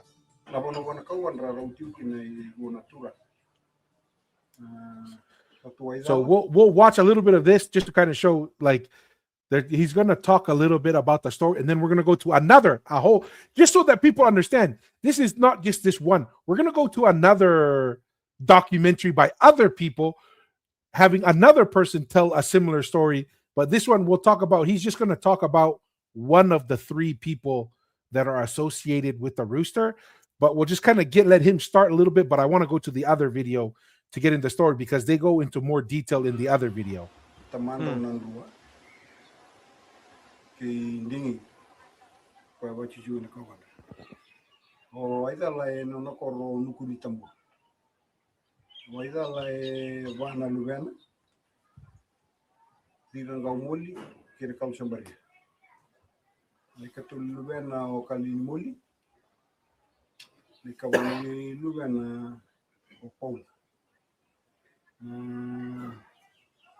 Tubutigo na bulay na bunua bana kawan. Tamanday nun ra gito waturanga na gasiliu na biti. Mani i runona me la kana valtagi vanua ito. Lai gitu sara lai unding tagi bitin do na wan lai valta kana nonda vanua ito. Namanya wana lugan na tuini buli. O ratila na lang. Baru menangon na sa Manila ko ito na. Lai meeting ito sa Maninganga mo ito. See? Mm. He won a rooster. Mm. Obviously, it's important. Yes. So here Yeah. they say it's a rooster. The other one, I think they said it's kind of like a rooster, but we didn't know what it was. But Yeah. it's, first off, he says Tonga, Go to Tonga. right? So Mm. that's very interesting. I'm trying to see. I think he does mention Tuitonga. We'll listen a little bit more, then we'll go to the other one. But just think of that. From the very early arrival of Fijians, they're saying people were already in Tonga at that point. Yeah. Yeah. You know what's so funny to us? See, I was thinking like I'm thinking like the root, right, of Polynesia. Obviously, Ha'amoa was there. Now I'm just like, because I was thinking Fiji was this place they already had people there. It was because the the Uri Uri, the Melanesian people or whatever they were there, and but now it makes me feel like from the genesis of Fiji and the early parts of Tonga's history, Fiji is part of been looks like it was always kind of part of the root, and then maybe other people kind of that Fiji maybe came later. I don't know. It's just it's opened my mind that Fiji is a lot closer, in my opinion, than what I thought. Because I was thinking Fiji relationship was a little bit much later, but it looks like Ha'amoa and Fiji are in the same boat with its relationship with Tonga. Just from this early history of how Fiji kind of became to be. That's just my Yeah. thoughts there. No, and remember, Mussy, we watched that other documentary. It's a lot more recent, maybe in the early 2000s, where we were just thinking, oh, it was just a Lao group, and then maybe Yeah. that one that Tui Savura or Tui whatever fort. But then we watched that one documentary, and they're like, oh no, the Tongans went all the way up the into the river. river, all the way north, and then go east. And then we see pictures of Takombau. Takombau, he has a lot of Polynesian features. Yeah. And then you wonder why he felt very comfortable talking to Tupou the First, right? And getting Tupou the First's allegiance and stuff.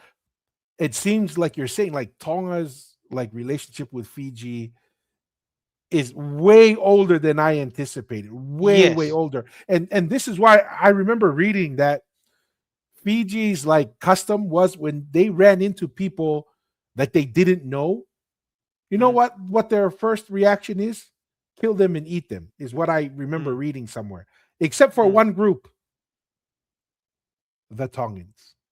And it's probably because they have such a long history with them. They're like, I guess there was some kind of issue where someone showed up that they didn't know before, and like they either killed the villagers or something bad happened. So they started getting into the tradition of if someone new shows up and they don't know, they just kill them.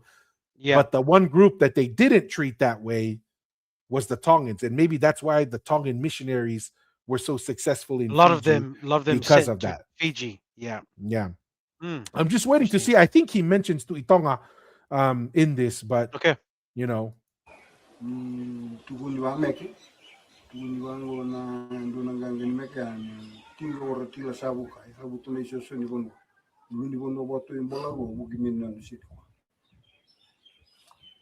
May nabitingali sumayo ratila lo inumuli ratila mo na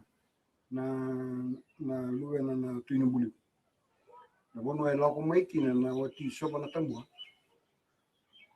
na bono ay lako maiki na wati waidal ay di soba na tambua sa manikio yalo na kena. So he doesn't mention the Tuitonga, he just mentions Tonga.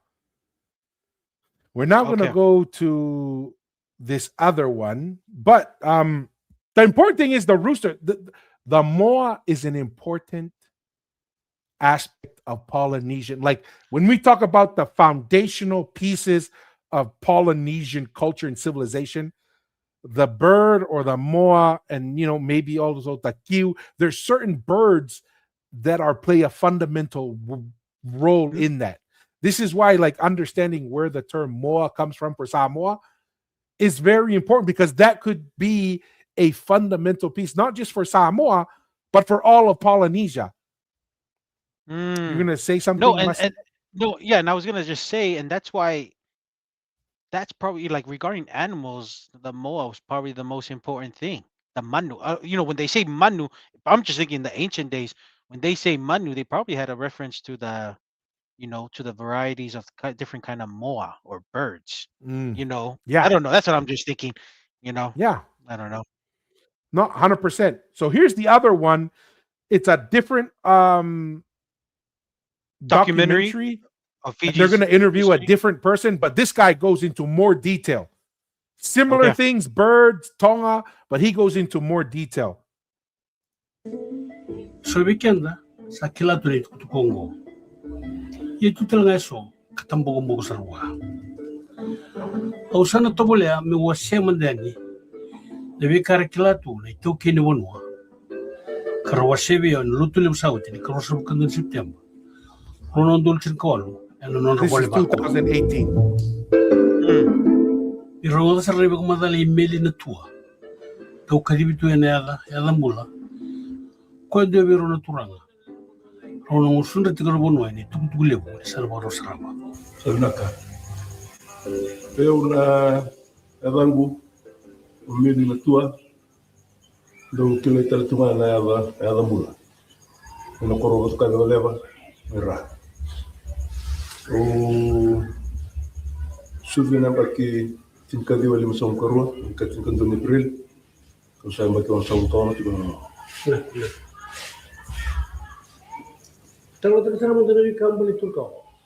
So Turukaro, I think, is the name of the bird, if I remember correctly. No, and I was gonna say, if this is 2018, most likely this guy is hopefully still alive. Hopefully. Yeah. But that's pretty cool. Nitalo ng balik ti Turkawa. Lakin tindu nitalo ko tigu nitalo ni Betinga. Kingdom of Tonga is where it starts. Fascinating. Tuto tigo na donito na turang. Donito na mataw. Sino matani mo ba? Lakin na lewa na Betinga. Nida pana Betinga ndo na singa. Onito enru kabiro to. Pero me mukunjo. So both say it's a dart game in Tonga with the birds. You see how there's the consistency, right? The other one is, he just won the darts. This one says in Tonga they were having a competition between chiefs and did they say like commoners or whatever, or foreigners, and if whoever lost, they had to kill one of the guys on their team.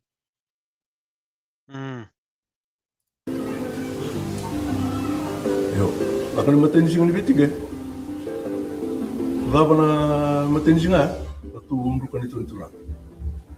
Mukunjo bertu. Oci. Nakatalo na singa tarap. Singa tarap. Nakatalo na Betinga. Lidava na singa. Karuni singa. Atu umrukan itu entura. Mukutalo do bertu. Chiefs weren't doing good. They were dying. Nakatalo singa. Nakatalo na Betinga. Ortundu ka tali to entura. Moku tali do bertu entura. Sangai kere mai yo pito. Bindingi nakawan. Kere bindingi ko ka ko. Kere me rutu ko ndamai so na ndungan me nakawan ra. Mertu mito ba rutu ni to ni bitingi to. Bata tu sandu ko tigo ka tulbo. Sakit mo ko tuwa.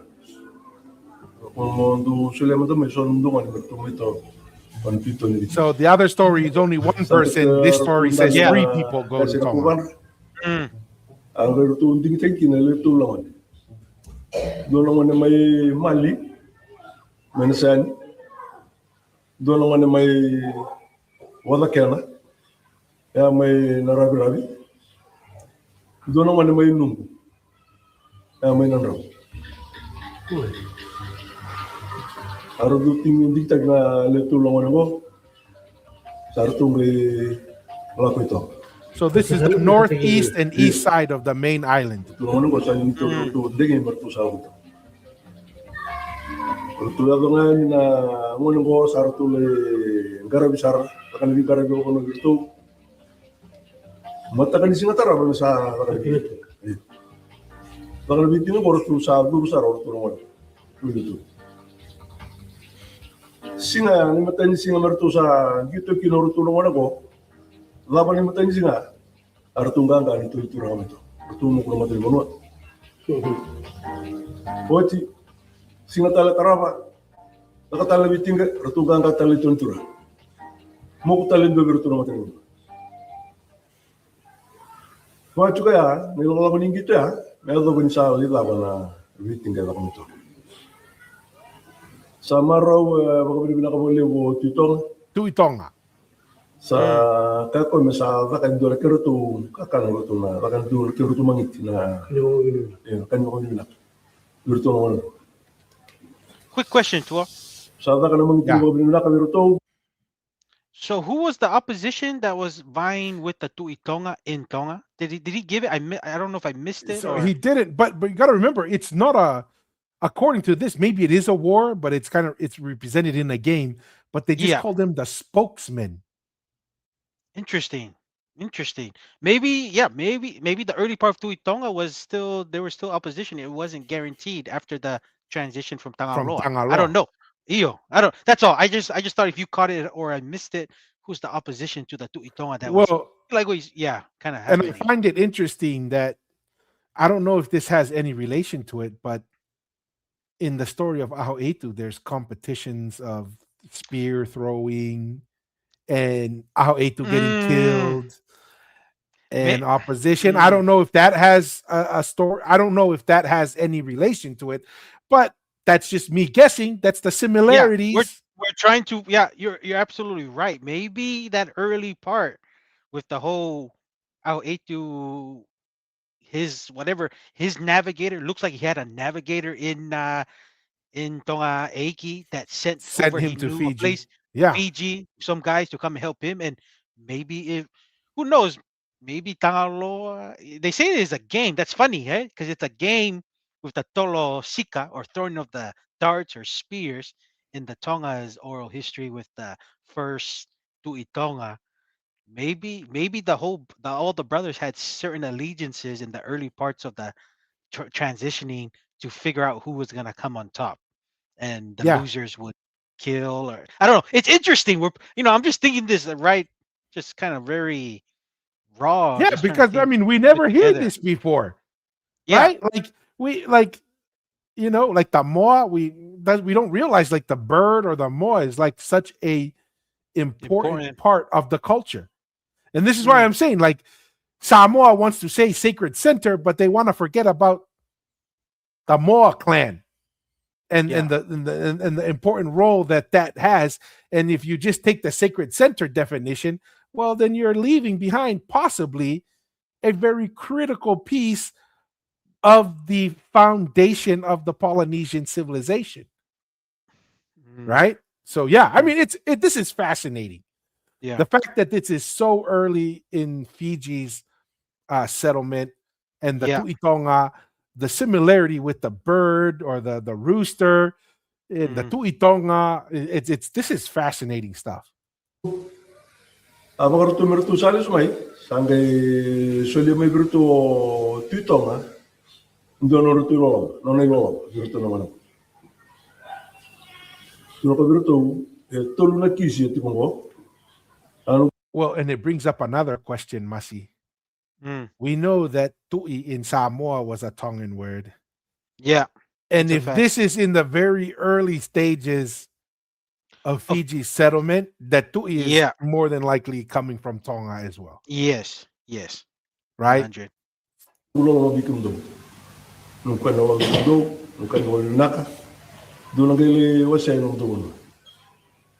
So the three guys get, but they don't open it until they get to back home. Aratulis sumai. Tusalis sumai may nakubanra sa may dami o na rutula-tula nakubanra. Sa may takal rutu kakana kanyo dinaka, rutu saraw tang kagamitong. Sa may wasi no rutu kis. Na ndrenga titu ni kisi aratu ni kilaro to, na ta wetu ko bra mi kisi.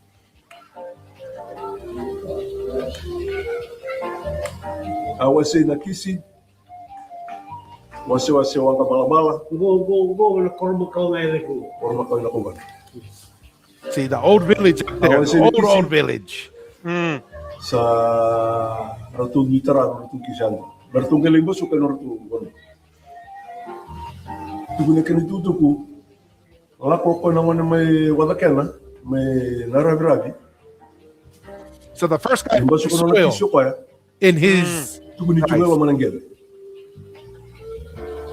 tugune kene bandira ndina na urongo rutu na kanda tu may naragrabi.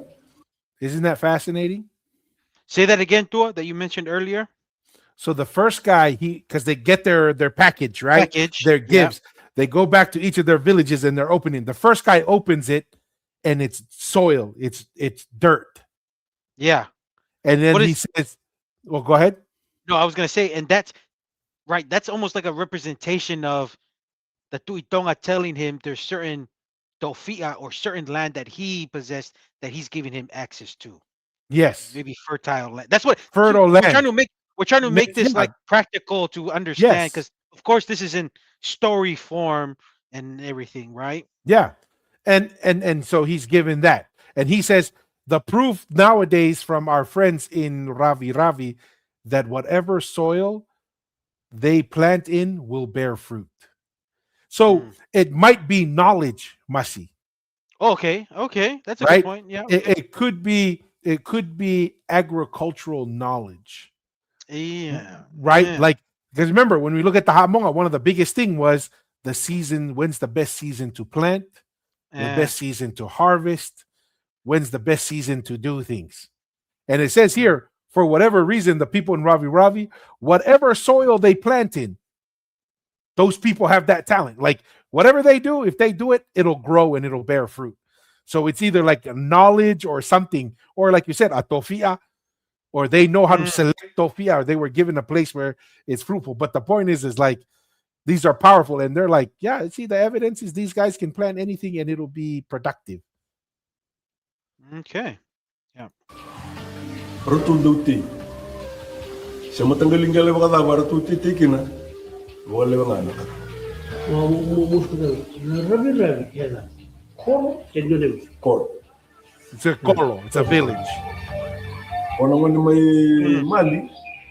May nasano. Limba suka no nakisyo pa. The second guy finds water in his package. May nasano naman.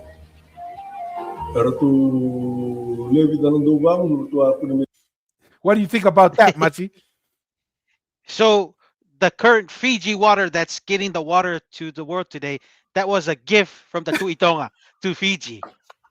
So Fiji's been blessed. I'm just thinking, the Fiji water's been blessed from the Tuitonga, and then Fiji, with its name Fiji coming from the Fiji and Fiji hearing from the Tonga, giving the Fiji name. So look, Tonga has blessed our relatives from Fiji with those two gifts.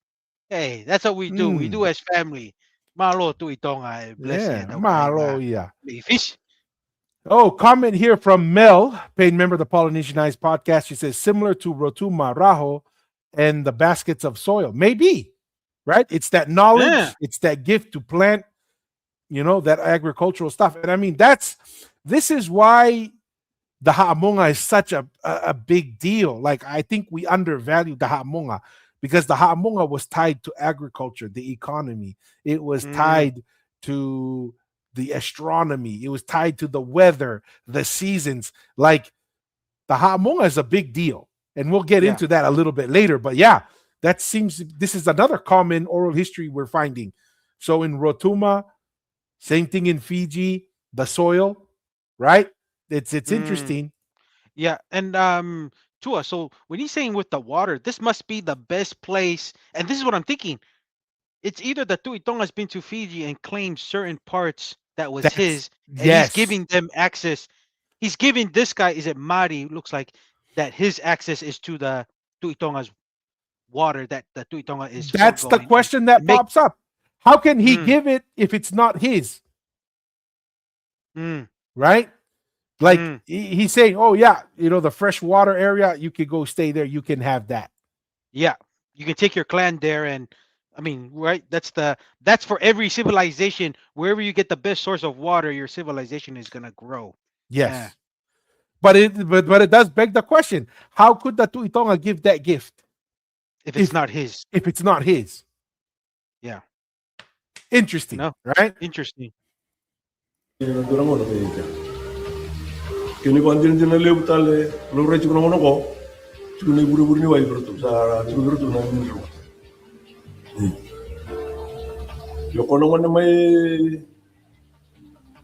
numbu ay may nan raw See, the ni ba suka na kin is a suka bird. suka man do na man Mm, man na man ya sa tubi na kana mon tu na mona ni This bird never existed in Fiji before. mm. tu ka Interesting. Very interesting. So I'm thinking, is this a? I'm trying to think in reality. I'm trying to think in reality here. Is this a actual bird, Tua, or do you think this is a certain knowledge of the sky of the bird It to could I don't be. know. What do you think? Yeah, and it could be. It could be. That's what's the craziest. Is from looking at Samoa, it seems Mm, to be the bird, but it's tied to navigational knowledge. mm. So to me, I'm leaning more towards knowledge, and the bird kind of is a symbolic version of it. Hey, one of our very earliest Hey, supporters, Mika. Mika, Los siare, Losiare, malo. He says Malo malo Jamao, lava tua Malo mofare. Malo Shikawai. abito. But isn't this like just fascinating stuff, Yeah. right? And Mm. so this to me is when oral history starts to have more like Mean it convincing feel power. yes. Yes, and it provides an illustrated and depiction of maybe what was going on, and you're like we're having this conversation of like what actually is it, an actual bird, or it's like what you said, a knowledge of the navigation of the way of the bird in the sky. It was taught that knowledge, and it's interesting, very interesting. Yeah. And we'll see in this story, there's the other two guys and their gifts, nobody messes with them. Mm, But the rooster, there's seems to there be.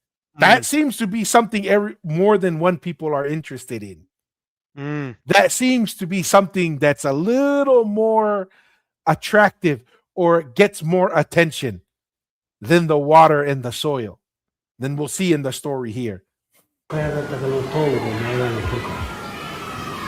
sang madani kila onde waktu kana ga ngai wa tu ka ibu ni ngali chuka lo mendo man man aro chu mlikin talno la ko mlikin talno rumi romana saro runa diri runa ndu ilu kun tambua See, the story goes around runa lubi we dal and na Mm. people hear about the yo bird. o we dal na no ko na That- wachina And this balu bird bi tu nubuli never existed before Ever in in Fiji. So Fiji, in this the is Fiji something Islands. new.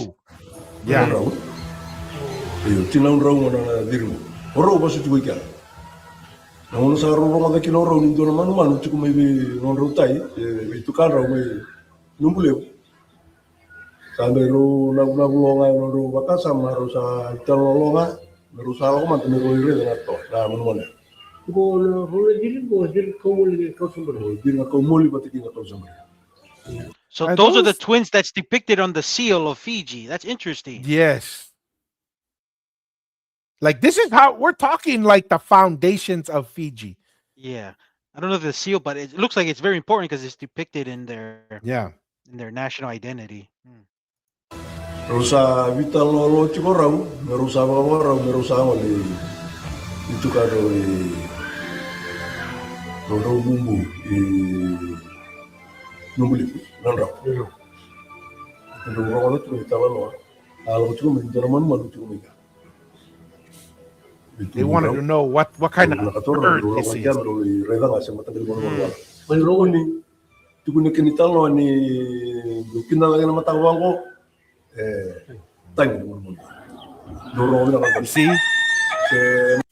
See how it's tied to the tides, the ocean, high tide. So the rooster would tell the tides, right? And if you know the tides are tied to the trade winds, which is tied to the season, like this is navigation. This, like I said, it's kind of leaning towards knowledge, maybe. Yeah. So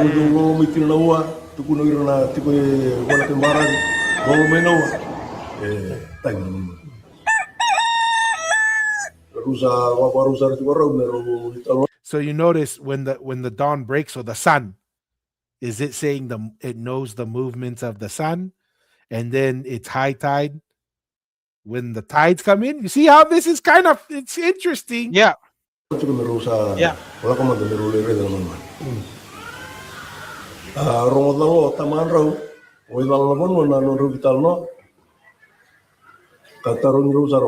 Rusa ya aku cuma mau menurut aku di kumro menurut itu na nama menurut itu kau di biro itu kenapa biro rumah itu cuma ini tahun ni itu cuma man ya si nure kan juga nonton do kita nama tak kayak tanya tu man aku main nawa. When the dawn breaks, it cries. When the tide comes, it also cries. Kiru binakatengin mo, kiru lakngan, kiru reda matanga, siya matanggali mo walak, kiru lisal. Akaw tu kan raw tamaraw, pagi mo ko tu kan ka. Dan menlong ako, asulya mo tamang raw, kitu raw naman. Ikeli ko. Tu kan sen. Tu kan raw. Sen, kiru lakngan, kiru reda nga, kiru lisal. Araw mo na. Sama raw. Kalau iyo tu kena kini tu kuna turang ko tinu boleh ni boleh kan tu mbak sekian itu orang bulan semberan satu baklau cukup banyak kini buat aku kita yang singa rumah ni kino rongo rono makambuno na singa rumah sekian kita tahu apa kan berusaha tahu mereka tu sangat juga kelapa itu lah kini buat aku kita tahu apa kan berusaha tahu mereka tu may dong may mga kumuli. Ara tumiti ko tindo na singa. Tarong ni raw chiko ko ya. Laman raw may nakabar makumuli. Saya kerungan dito nga. Terus mo siguro. Sieloy. Karon ni singa tarawa. Saka ko ya mesada ka man do na kinrumang iti. Nakang kinrumang iti. Ocha rambut juga biru namang itelo ni rara. Sange rola ngata kan sintura kay ro kuta tu. Sange bo se do biro. Ko ka kiru nanu menani ro bono menu kulita mbua. Mendu amai ni kini bo so se ke na kini uli ni kiru mo. Ra pinta dalla tu kan sa lu te matan ro bango ndu tu do na soba na tamu. Selalu matan rubang ko na the whale tooth, which is really valuable in the Fijian customs. Yeah, customs.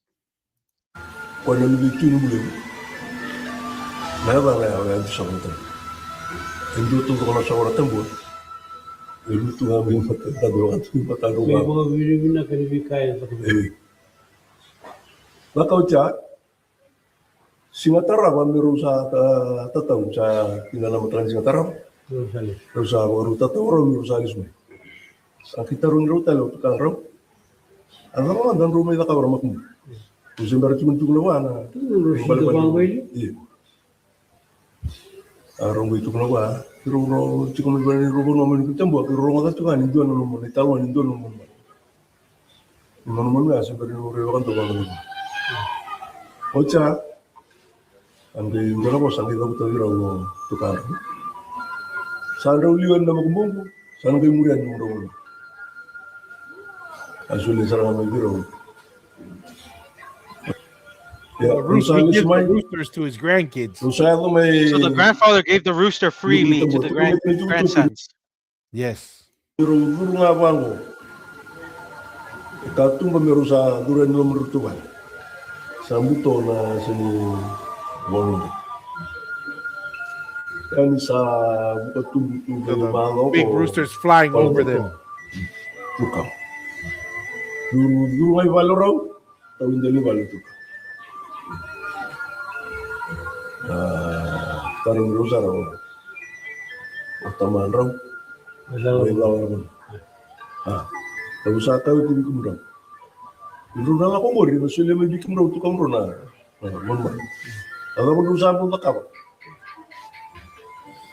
Sangat rusa la ka mo ken tala ka ko nang la ka mo ken. Dua na so na tan. Ini kena usah masuk. So the grandfather gives it to him. They go back, and this is where it kind of gets interesting because the people in exchange back in for whale whale tooth, basket of whale tooth. Yeah. And then this is what gets interesting is the people who had it before. Tangikino na to ano mo naman ya. Kindala mo ding basta sa mga nino na mo eh. Pero mo dun to ko mo. Iyo, sangli mata ni mo na pero mo dek. Namun nga ro mo dek no ko na tingin mo man. Sa mo so ka. Usa ka tan kilan to turang iki. Ukliyo nga kilan ko. Singa tala tara, tang tala mo naman bag boss tala ding eh. Sakaw taman ro. Pwede lang ako nua.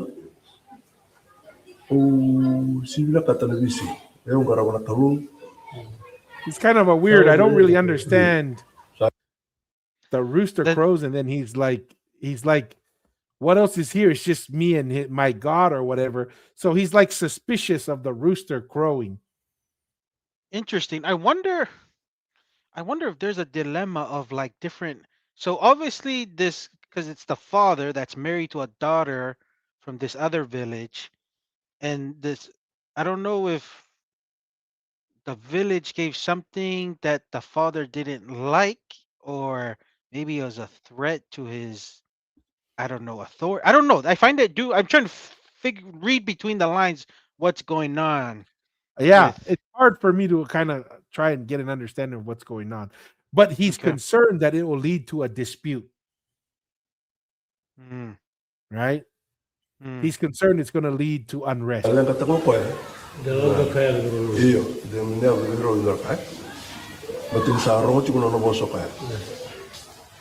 Sang tan kilan do turang iki. Iyo nga ukra ko. Sa ka pa ya. Rukot tanung rumon man. Ka kuni wala no da biyo ka. Mucha ang ding. Sangai. Wala lo. Taman raw. Awosa ci ko biro no ben. Rona diri. Rukutan ng rumun kaku ni bala daron tabiyo kan. Aro mo ko tana ng rumun man ulay beauty ko may mbuwa may bunsia. Bunsia may ruwa mga. Kahit doon na ni chuchu mo kasi wala na wala na na chuko mbuwa. May yo ke no rumun. Bunsia ko. Yo bunsia na ko. Doon ko chuchu. Chuki na ko. Doon na ko no ikal na mbuwa. Usa ko te kino rumon man le beauty ko may ka. Kristalo. Kristalo may. Roma chuke tangi chuko may ka no man. They're scared. The father's scared the rooster is going to cause some kind of dispute.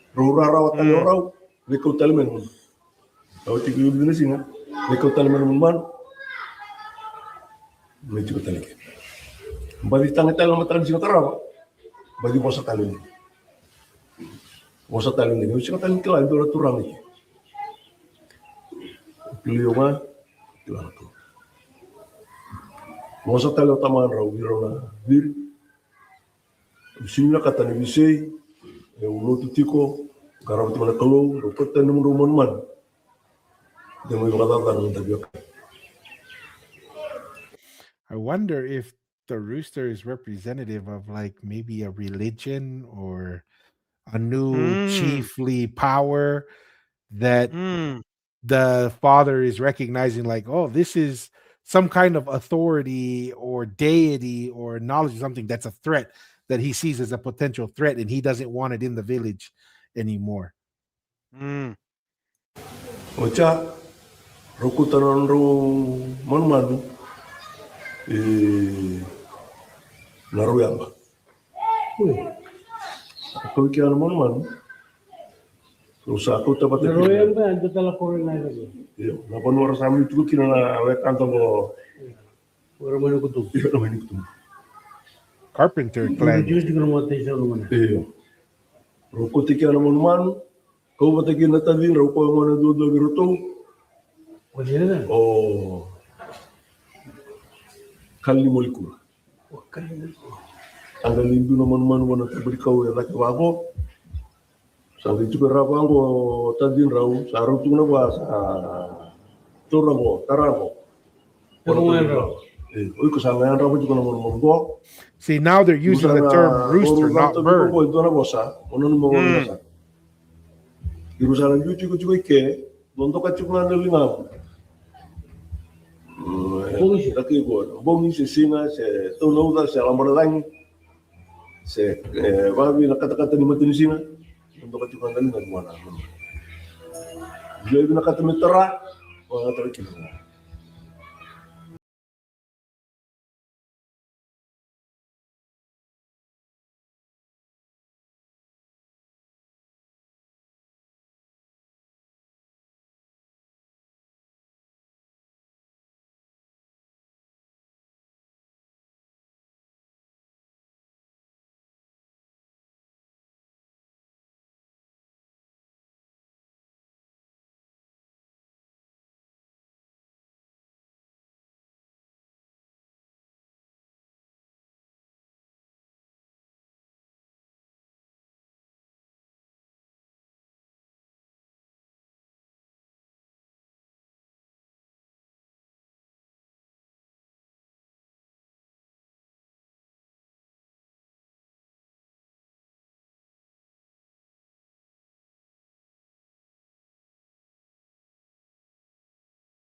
He says gun. Is that like a arrow? I'm thinking of because I know they had the ancient arrow. I don't know what does he mean when he says gun back in those I don't days? know. That's a good some kind of weapon, I'm assuming.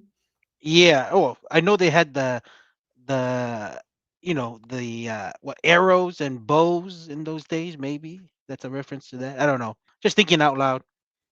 Yeah. Utia zara mi marau, ako ba na sa ko. Kata ni singa tara, wala mo nagtangi kilo ko ako. Kilo la ruwag. So those guys where the chicken first was brought to, they go take the chickens back. Mm. Sa tangi kita. Kasi wala ko na. The twins are surprised to be back at the room. Lala bro. Singa kosa, sintu kunan doraka. Robang kara cikun doraka na ta me merondu baka ba. Balatana ledo. Din sa buto ko di minuto.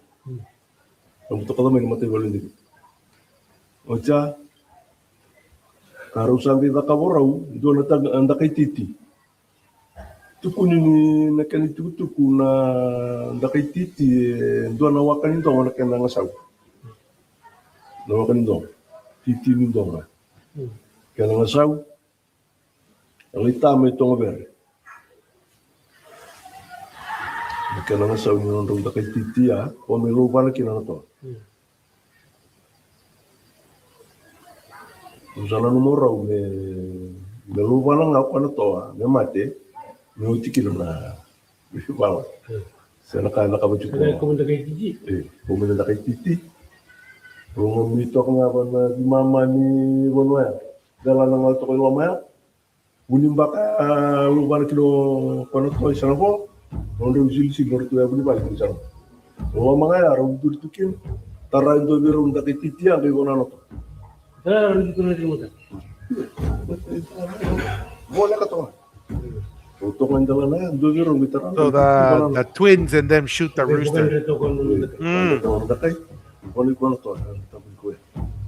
Itu merah. Ni nama kanay kuri tao na naman. So that's the kind Very of the story interesting. behind Very interesting. The genesis, the that. origin of Fiji is tied already to Tonga. Interesting. Mm-hmm. I would love a breakdown of that rooster with the whole trying to understand when it's growing and why it was such a big deal. Interesting. I don't Yeah. know. That's And very why interesting. the twins' dad felt threatened by it, right? And why is it when it went back to the guys who brought it in the first place from the Tuitonga, when they got it, they killed it, Yeah. right? It's fascinating. Very fascinating. So, any thoughts, Masi, before I bring up the next thing to discuss? Nope. Very fascinating. I'm glad you brought it up for the viewers, and I'm sure we're gonna get some comments and maybe further information because it's very fascinating. We're trying to just correlate the oral history from Fiji's origins to not quite Tonga's, because seems to be much earlier. This is more like the early part of the. I'm trying to see. This is more like the transitioning of the Tangaloa to Itonga. That's what it seems Mhm. like. I'm trying to Mhm. fit that timeline, but very fascinating with the what you shared with Tua, the rooster, Yeah. and its breakdown there in Fiji oral traditions. But yeah, that's me. That's me. Okay. So, what makes this interesting is we're going to pull this up here real quick.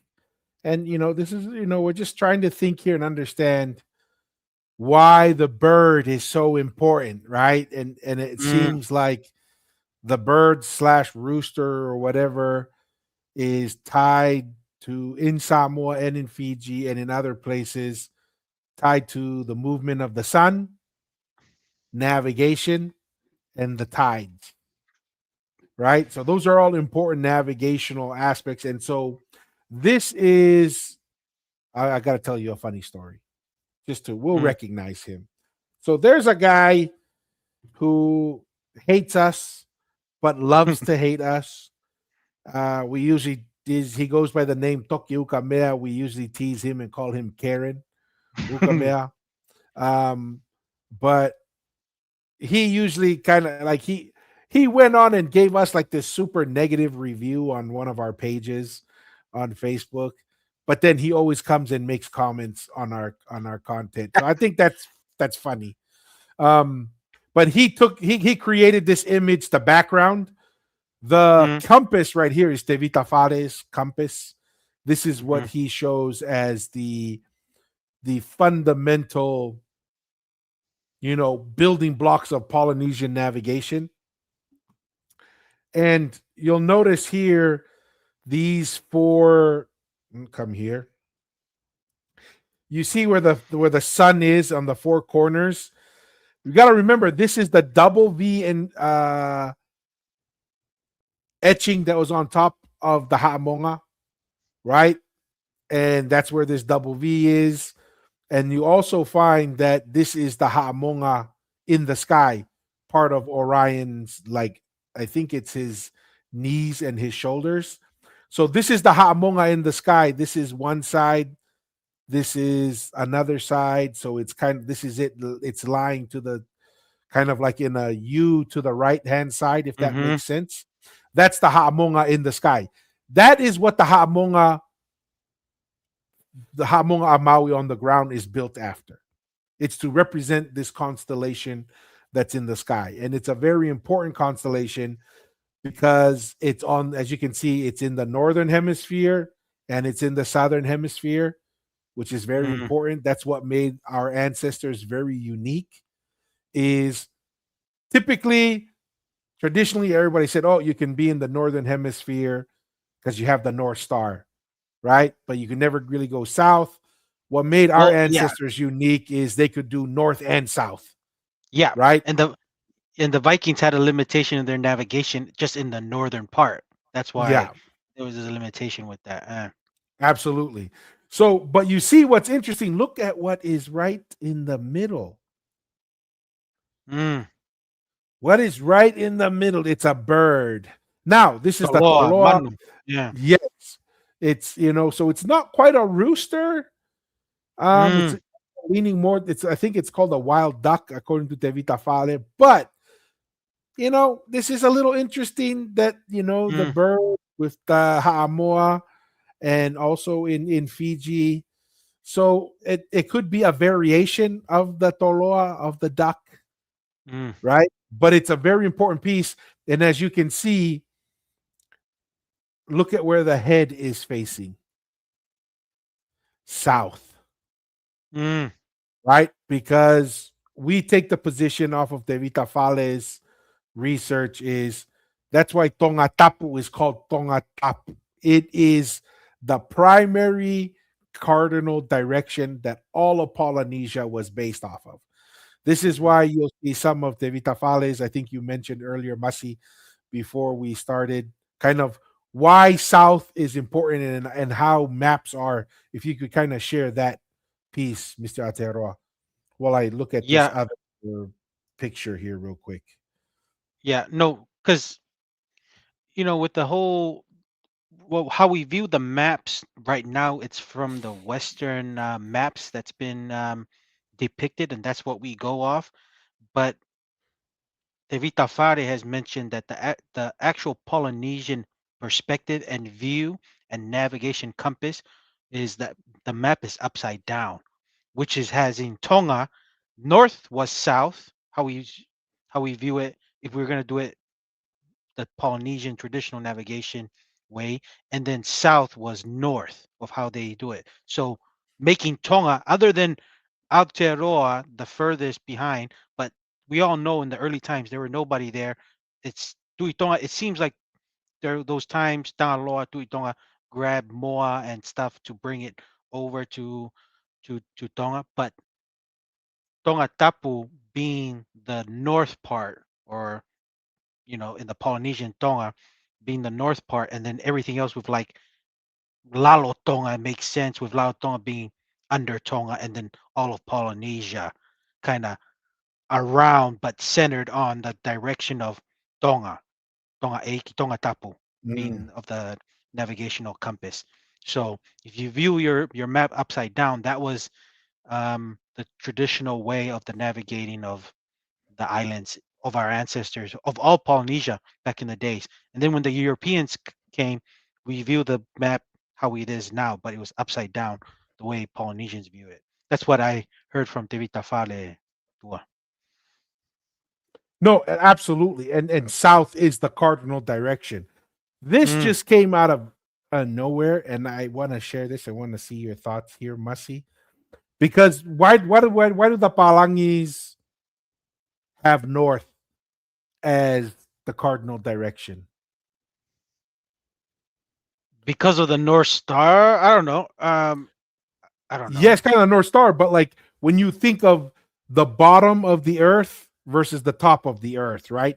It Yeah. sits like that's up because it's the top side of the earth, not the Uh, bottom, because the earth spins like this, uh-huh. right? And so they say that's why this is the top, that's why it faces.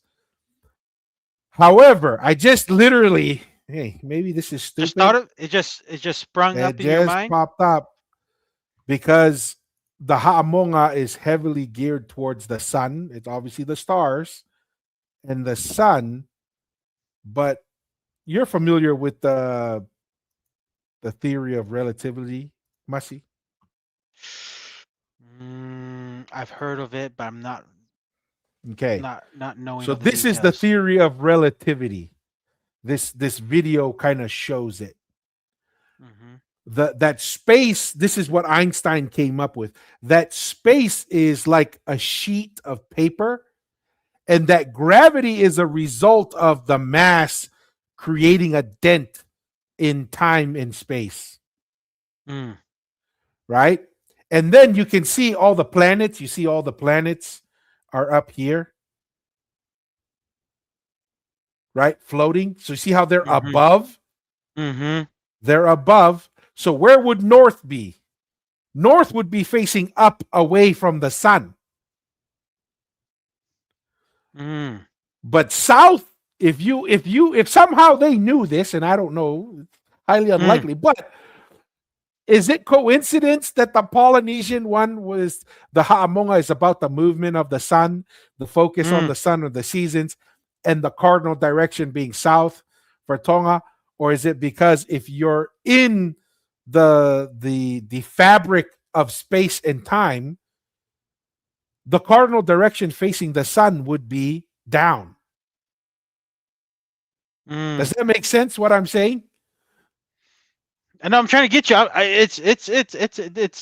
I'm trying to understand.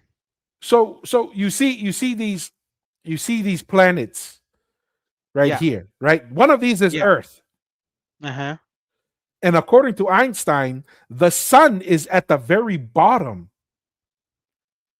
Mm. So if north is up, and that's why we say north, north is facing this way, going up, Mm. because that's the top of the earth is looking up. But if Mm. you're looking down, technically speaking, south would be facing the bottom of the planet is facing towards where the sun is, if Einstein is correct in his theory of relativity. And so far, everybody agrees this is the most correct way Correct.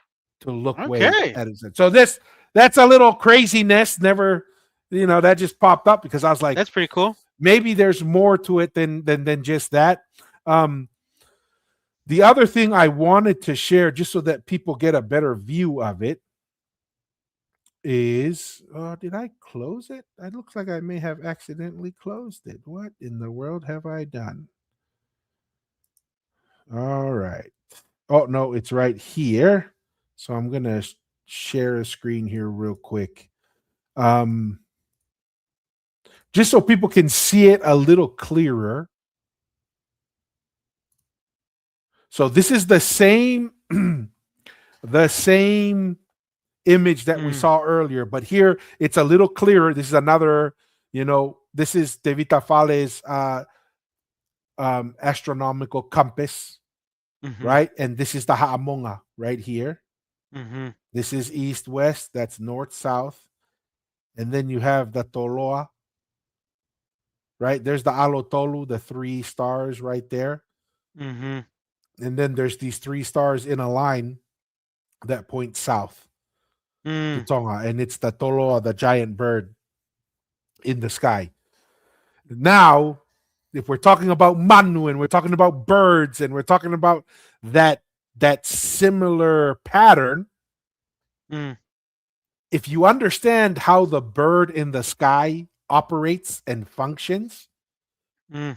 you will understand the seasons, right? Like you notice that the bird crows when the sun breaks, Mhm. right? And then you understand that when the bird crows, it's the high tides and low tides, which is tied to wind. The tides are Yeah. tied not just to the moon gravitational pull, but it's also tied to the trade winds, which is, and then it's the knowledge of the bird, which is your direction. The head of Mm. the bird tells you south, the wings go east west, the tail points north. All of a sudden, you can make the argument that the bird is a way to capture the navigational knowledge of ancient Polynesia and also understanding the seasons Mm. is an important part of traveling. That's kind of like what we're trying to unfold here and discuss as a potential explanation for the Ha'amoa slash Samoa, for the reasoning why the Fijian story behind the bird that's Mm. associated. And it could be when they said such a bird was never found in Fiji, it's meaning this knowledge did not exist in Fiji, this Mm. understanding, this capability. And it led Mm. eventually to conflict because remember, the twins' dad was, I don't want to have any conflict. I already worship what I worship, and it's only me. I wonder. And I this he Yeah. was scared of this. Yes. I wonder it's because of that knowledge of bringing new people to the village that could threaten his authority. I Could don't know. be. Because if we're saying it's navigational knowledge, you're talking about, I mean, you're talking about a nice peaceful place. They were happy when you have a little place. You bring this knowledge of, it's going to bring a lot of good, but it's almost like the internet. There's a lot of good when you have internet, but also brings a lot of bad. This knowledge is, you're going to bring this knowledge of navigating other islands that's kind of far and beyond, and then they're going to bring their own, nuance of their take of how they, wherever they came from. I don't know. When you're gonna apply like this, building this highway to other islands, it can be, people can look at it as a threat if you've been good with your small little village Yeah. style. Maybe I don't he's know. trying to I'm just say, thinking out loud. Yeah. yeah, maybe he's trying to say there's a reason why we left where we came from to get Mm, away from people. Maybe he's like, I don't want this to end up leading to more people, like you said, or more problems. So this is something that I think is an important conversation into why understanding a couple things. Number one, why we need to talk about this so we can hear. There's so many stories from different. Can you imagine all the stories that we don't know of? These are mm, the few stories that we have found, right? So this is important stuff to talk about. And then the other part is talking about, koloa, fei umu, fei haka, folai fala, talanoa. But when we look at this, we're going to get into this even further. Um, this is the foundation, and we're going to show why this knowledge is the found. This is the sia. This is the fale. This is the order and the structure that led to the Polynesian civilization and how it's structured, whether it's economics, whether it's order of knowing your place, right? mm. Because the heavens are orderly. The Yeah. heavens, they operate in order, right? This is the Taumafakava. This is the design of the Karia, the Maui Mm, Kava Bowl, and we'll get into it. This is a critical piece of the Polynesian civilization. And if we are going to give away the bird or the moa and go for a sacred center definition, do you see what we could be conceding and losing? mm, Right? Like all of a sudden, you're devaluing the role of Ha'amoa in our Polynesian civilization, mm, right? mm, And then now we have genetic or DNA evidence that shows Samoa as the launching point into Eastern Polynesia after the big pause. mm, Well, one could ask the question, what launched that big pause? And one could make the argument, who sent Moa to Samoa? It was the Tuitonga sent him to Samoa. Was he sent to Samoa to start the expansion after a lot of scientists believe there's the great pause, mm, right? Was there a time where Western Polynesia operated like the twins' father, where they said, mm, hey, we're good with Western Polynesia, we're good where we are? mm, And maybe that was the Tangaloa stage or late in the stage, but then the Tuitonga comes and then the Tuitonga says, we're gonna push the boundary even further. I don't know. mm, I'm just throwing that out there. Um, but this is why understanding the history correctly, because if you don't understand it, then you'll give up the Ha'amoa name roll. and Yeah. role, and you lose all that history for a modern definition of sacred center. And Mm, you lose all this. And you lose that, like, oh dude, maybe we shouldn't get away from the moa, the bird, the rooster, because there's information embedded in that story that talks about the rooster. I don't know. Want to pause there, Masi, and get your thoughts on that before we go to the next image. No, no, awesome. I no, I agree. And it's just very knowledgeable with what we've kind of gone through the genesis of Fiji's oral history and the importance of the bird. Like what you mentioned, they didn't no one really cared. I mean, of course they didn't care, but it was awesome that the soil, the knowledge of the planting and stuff, and then the knowledge of having access to maybe the best water on in all of Fiji. And then no one really had a fuss with that.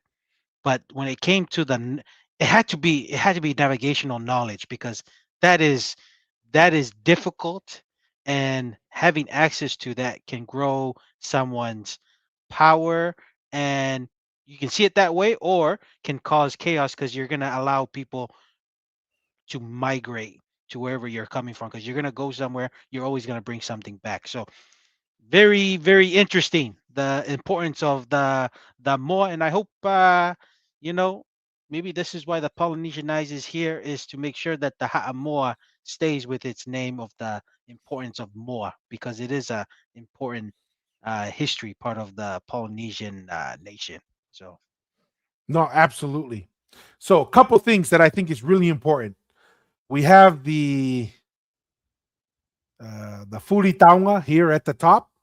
mhm. This is the Tuitonga's kava ceremony. If you notice, it reflects the compass. This right here. Let me hide this and that so I can. From here, you see these 4 points right there. One, Mhm. two, three, four. That's the Haamonga in the sky. So this is one Yep. side going this way, right? Yep. Yep. Then the top part of the Haamonga going Going this there. way, and then the other side. So now we see that. Then this is the equator, right? Because the Haamonga is cut in half by the equator, Yep. the north and the south. You also have the double V going from here to there to there, from here to there to there. So what's right in the middle? That's the moa. That's the toloa. That's the bird is right in the center, right? Mhm. Then Mhm. maybe you can see where Ha'amoa gets its centerness from. I don't know, but I'm just saying. You just look at it and you look at it. Maybe there is some truth to saying it's center, but everybody is looking at a geographic map. Yeah. But maybe it's saying no, going the moa or the bird is in It's the the center center of of the kava. the Yes, of the kava ceremony right which is here. the It's the yes, reflection, which is the reflection of the astronomical knowledge in the sky of way Polynesians navigated. exactly. So that's there we go to our more relatives and viewers. That's where that maybe that name came from. It's just couldn't articulate it in that way because they were thinking it was just meaning sacred center, but that's incorrect. It's the Yes, Moa clan that had the knowledge of the navigating and expansion, probably from that's well, it is from Ha'amoa to the east of Polynesia, yeah, and as we sent by the Tuitonga. yes. So remember, Tui Hatakalaua, Tui Kanukupolu did not have a Taumafakava, right? Yeah. This is the Tui Tonga's official kava structure, right? Tupou the first did not have this. However, Laufiri Tonga, out of his wisdom, and I don't know how that guy came up with, to me, a revolutionary idea, but he says, nope, we're going to allow Tupou the first, and we're going to, to make him legitimate, we're going to give him a Taumafakava, which is almost exactly like what was said here for the Mm, Furitaunga, for the Tuitonga, just reversed, yep. right? So we're still practicing that structure that has been in place for thousands of years with a slight modification.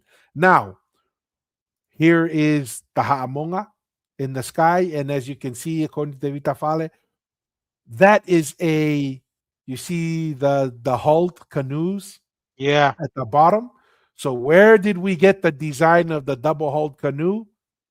the From the Ha'amonga. Ha'amonga. And that's And why, that's and the flowing of the water in the middle, because that's the equator. Once again, based off of Ha'amonga. yes. No, and that's why when this was identified and what made Tangaloa and the Tuitonga so powerful and located in Tonga, they built they built that, well, more likely that Tangaloa built that Ha'amonga in Tonga because of how significant it was in every aspect of life in those days. You're talking about those were the pinnacle of the ancient life of our Polynesian people in those days under the Tangaloa and Tuitonga was the boats, the kava, and then the stars, astronomical knowledge, and it Yeah. was based off the Ha'amonga. That's what I'm thinking out loud. And they built No, it to represent absolutely. it on And this, land. absolutely. And then, as you can see, this is how they viewed the whole earth as well. We see from right here, right? This is the equator was Alofilangi or Mm, sky. That's where the Tuitonga and Tangaloa's residence is called Langi, is because it's right there, the Alofilangi. And Tangaloa, the Tuitonga, and the Tuikanukupolu, because they've been given the Taumafakava by the Tuitonga, when you refer to them, you refer to them as the sun, mm, right? Then you see the northern hemisphere, southern hemisphere. You also see the tropics. I mean, this is freaking. I don't know about you, but this is pretty amazing stuff. yeah. Like So would you say when they say so that's the full name of their residence store? Would you say the Alofi Langi? it And could then would you be, say we say yeah, Langi as for short because that's what lasted long to explain maybe stories when I'm just thinking that's where the Punakes and everybody kind of fit in when they entertain and kind of compose. It's easy to flow in the music, so they use that like Langi. I don't know. I'm just thinking out loud. Yeah, yeah. Well, no, and it's because another thing too, according to Vitafale,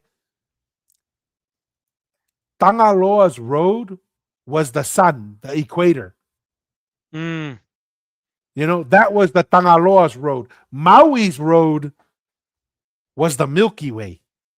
So Tangaloa gave you the Ganiva. guidance during the day. Mm, Maui mm. gave you the The guidance, guidance at the night. knowledge at night,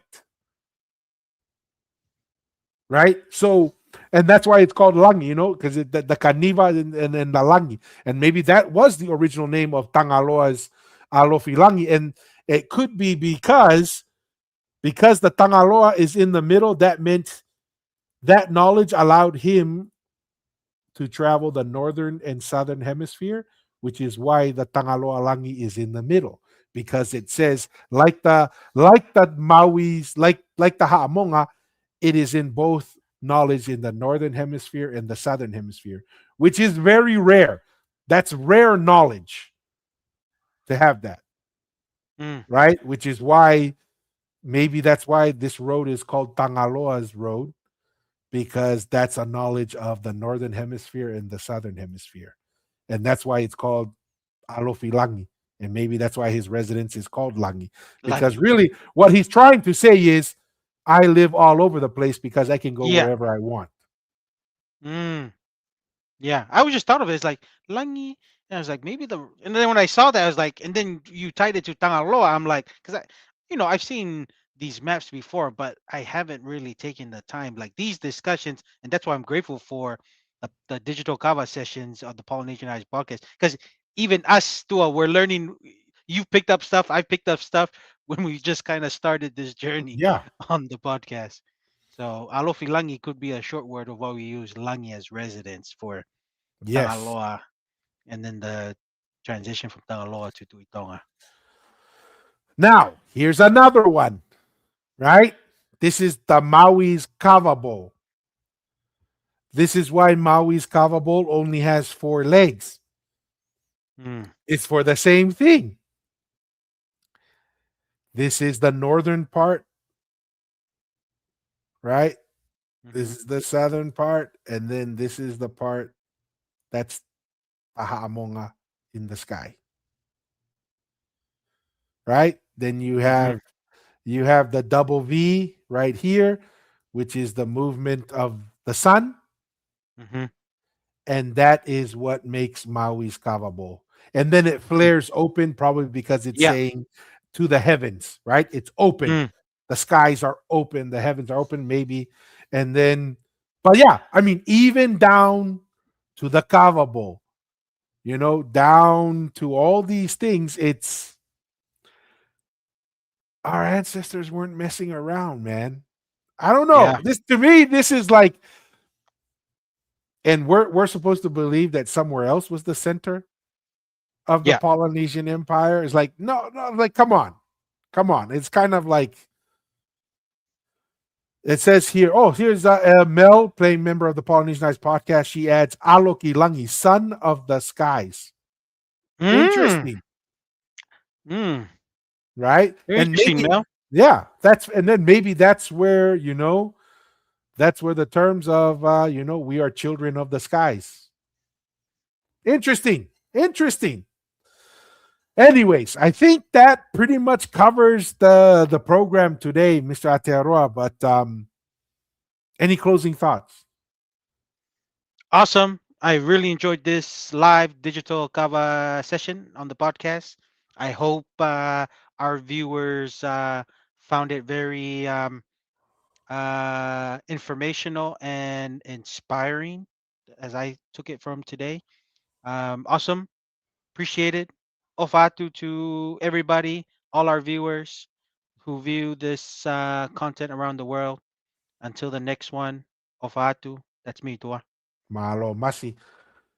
As always, this is one of the reasons why we do take time after Fei Haka and after Fei Umu and after going to work and after all these things, we take the time because you know, we're, there's many areas we fall short, like me, family, like for me, it's like, hey, should have taught my kids to speak Tongan, should have done, hey, that's not my Like we're, strength, but this yeah, is where I am willing to spend time and energy, yeah, is in something like this. Hopefully it's of value to all the viewers, all the listeners.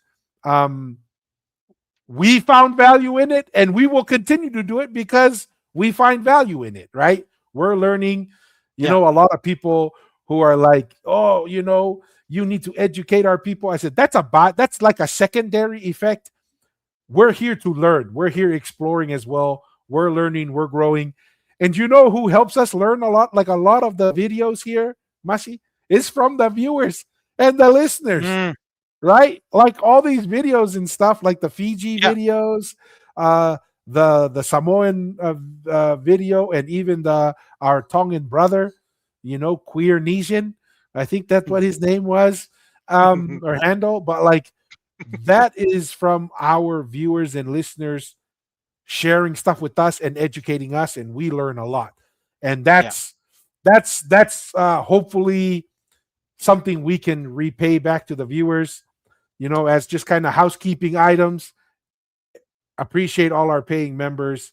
Every like, share, comment, and hyping of the video goes a very long way. yep. We're continuing to grow online at polynesianeyes.com. If you're in the US, there's some swag there. I need to add more. We have a hat, hoodies, zip up hoodies, because I like zip up hoodies rather than a pullover, t-shirts. Get some drip. Get some Yeah, drip. That's what they call get it. some there. And it's another way to contribute. And but as always, as we finish every episode, every live digital kava session, we say, be bold, don't be afraid to ask the hard questions, but always, always stay curious. Till next time, peace. Peace.